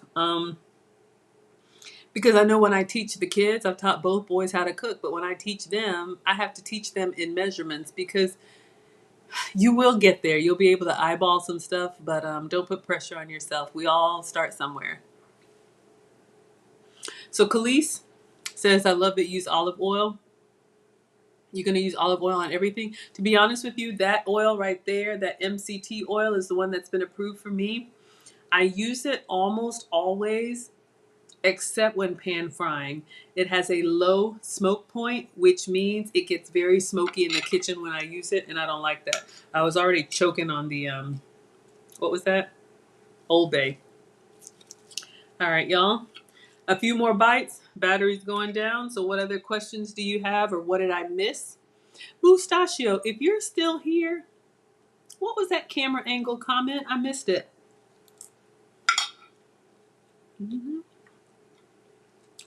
1842. I had no choice. I appreciate my upbringing now, but y'all know I come from an immigrant family, and my mom cooked for the family. We had family dinner at the table every night. That's just how I was raised. But mom is a now retired home economics teacher, and she takes no shortcuts. So I always say I was raised by the African Martha Stewart. So, but here's the thing. When it comes to cooking, this is what Nana said. Nana's our principal. Even if you don't cook, that's fine. If you have someone to cook for you, even better. But it is important to be able to know how to cook. And these are all things that we can learn together. I'm not a chef, y'all. Y'all see what happens here? But I'm grateful because now that I have to make changes for health reasons, I know what to do and I know how to do it. Meaning, I used to be pre-diabetic, I used to have elevated cholesterol, and I used to have borderline blood pressure, plus 80 more pounds on top of already what I got. When my mom said, when you don't know how to cook, and this is for everyone, you have to accept what is served to you and you have to accept what they tell you is in the food. So like Khalees says, if you're trying to use olive oil and they're like, yeah, we use olive oil. And let's say, you have a bad reaction to it. I don't know. I'm making it up. For me, it was joint pain. For you, it could be skin issues. It could be headaches all the time. It could be you got to take a nap in the middle of the day. All that stuff that I used to think was just, oh, I'm getting older. It was the food that I was eating, and I was having a reaction to it, and I didn't know why. So, just knowing how to cook, I'm about to go on vacation. I love to have somebody serve me. It is amazing. But it's very helpful because now I'm able to make the changes and I know what I'm eating because I made it myself. But don't worry, I'm going to be here with you. hmm Almost done. So good. Trying to stay on track, trying to maintain. Got some travel coming up. So I won't be in the kitchen. But I got some pre-recorded videos for y'all that you'll start to see next week. Learn that from our professor, lead attorney. But I do post pretty much every day what I'm eating. So you guys can hold me accountable because I want to age gracefully. But also, sometimes you just need a little inspiration and you kind of get stuck eating the same thing. Lou gets the hotels with the kitchenettes. Yeah, look, I love it too. But y'all, I used to be just like you. Before the pandemic, when they sent us all home, almost done. And when this dies, y'all, it's over. But I'm not going to get the charger. Finish my salad. Excuse me. I used to be just like y'all. Ripping and running. 2-hour commute. Running behind the boys. 2 different schools. Activities. In and out of drive-thrus. Waiting till I was so hungry that I didn't care. And then overeating. And then the weight problem turned into a health problem, or it started to for me. If you guys check out my community tab or my Instagram, you'll see I posted some pictures. And over 40, all of us, our body just starts to change. And I just couldn't keep that up. And I do work out. I do light workouts like walking. But I'm not flipping tires and hurting myself.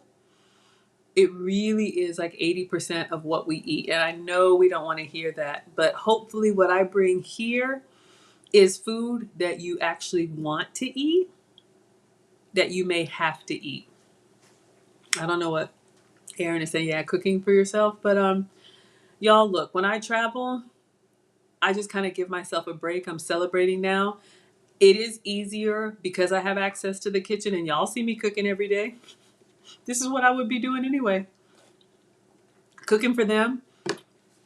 And what you saw tonight is what I do. So I make a full flavor meal for the boys. So they had tilapia with lemon butter and panko breadcrumbs. And Alex helped me. He did the asparagus, and I did a baked potato, made some home fries. So we got some pictures, so those will be coming up on the community tab. So I would cook for the boys, and I'd be looking at their plates like, man, that looks good. Why can't I have that? So then I would slowly start making meals that I wanted to have, substituting a few ingredients. So my oil instead of theirs, my butter instead of theirs, a pan sear instead of panko. And I slowly started crafting all of these recipes that are going to come in a cookbook, because you do need a cookbook. And I just started posting them on social. Yeah, good job.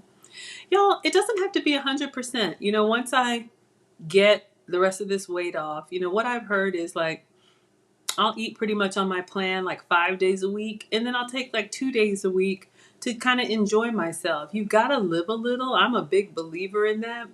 But I always say it's not what you eat from time to time. It's what you eat all of the time. So, see what you can do to make changes. All of my salad dressings now are the calorie-free salad dressings. All of my condiments are the sugar-free condiments. All of my drinks now are like 15 to 20 calories maybe because of the almond milk.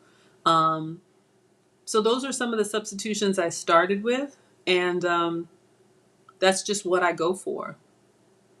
But it's hard. I always say it's not hard to lose the weight, but it is hard to decide to lose the weight. But I will say this, we are all creatures of habit, and we do the same things, over and over. And if they're good for us, we do them over and over. And if they're not good for us, we do them over and over. Just taking off my apron. Battery's going to die, so I'm just going to keep running my mouth until it dies. If y'all have questions, I'll try to answer them. But when I started this, my elimination diet, where I eliminated the foods that I was sensitive to, I was cranky. I was frustrated getting off the sugar. I was so mad when I got my test results. It was stuff that I ate all the time: chicken, coffee, dairy, citrus, gluten. And I'm like, that's what I eat. What the heck am I supposed to eat? But I got the information and I started making substitutions: turkey instead of chicken, almond milk instead of cow dairy, tea instead of coffee. And I just started repeating those substitutions, and I instantly felt better. And then the weight slowly started coming off. So the 80 pounds that I've lost, it's taken me 3 years, but y'all, I'm about to travel and not have to need an extender on the airplane. I can bring the whole tray table down comfortably. I can cross my legs in the plane, doesn't matter if I get an aisle seat. Little things like that are really big things, right? All of the health numbers, the quality of life that I have. I was on like 8 to 10 pain pills a day because I had this knee, old sports injury that just couldn't get right. And I always had to shake it off, shake it off, shake it out. When I would stand up and put weight on it, I was like, oh, oh, oh, oh. And I'd have to kind of walk it out. And I'm only 40, 46. And I was moving like an old person. And I was like, this is not for me. Thank you. Thank you all so much. I'm over here, telling my business, but I remember, I said I'm going to lose this 100 pounds. And I remember when I lost the first 20, and I was like, man, 80 pounds seems so far away. And now I'm at 80, and I can finally almost see the finish line. But I don't know, I may still keep going because this is just how I eat now. And it's like the weight is falling off as a byproduct, because I've been there, y'all. I have lost weight to get in a wedding dress and, all of that stuff. But if you don't like the food, as soon as you lose the weight and you go back to the food that you do like, if it's not good for you, y'all know what happens. I've been there. So I am determined to find food that I want to eat. I will drive past the drive-thru to come home because I actually prefer my own food. Dropping the meds, I know. I was taking 8, 2, 4, 6, 8, 10 Tylenol. And then when I started looking for something stronger, I was like, no, this is not me. I have seen what addiction can do, and I'm like, yeah, this has to stop. Because your body just gets used to it, and then it doesn't work anymore. But I will tell you all this. Once I changed my diet, and I meant seriously, like eliminated all that stuff and started like, nope, I'm not buying, oh, it's just a little bit of feta. Nope. If it's not goat's cheese, I'm not going to eat it, right? Because that's me, right? Cow dairy. Could be different for you. Maybe you can have dairy. I don't know. Within 48 hours, the pain went away. I'm not limping anymore. The back pain, the knee pain, being bloated, having to lay down, being forgetful. Well, I'm still kind of forgetful. But all this stuff, sleep apnea, having to sleep with a CPAP machine, like all of that stuff. It was just like, oh, this is life. No, it's not. So it can definitely be done. I'm not a doctor. I'm just a boy mom. But, with 2 teenagers, I could see the light at the end of the tunnel. Hallelujah. And when they're gone, I finally get to live. So I want to make sure that I can enjoy So Erin Laura says breakfast cereal. Yeah, it's a bowl of candy. I can make a good cinnamon toast crunch substitute. Maybe we can try that. Yeah.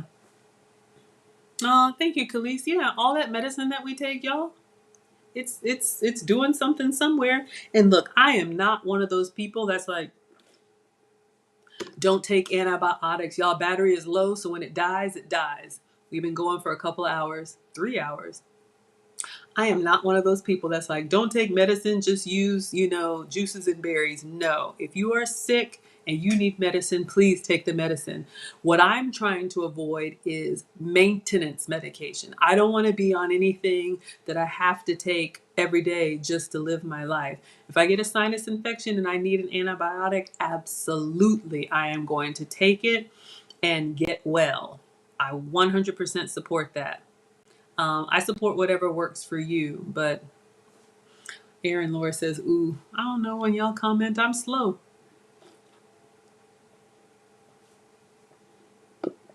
Yeah, y'all, we're all struggling with something. That's why I got my hips on here to say, okay, I'm going to get the rest of this weight off. And what better way than to open my mouth and announce that I'm going to do it? Because I'm like, well, I said it. Guess I'm going to do it now. Oh, cinnamon toast crunch. Yes, we can make that. I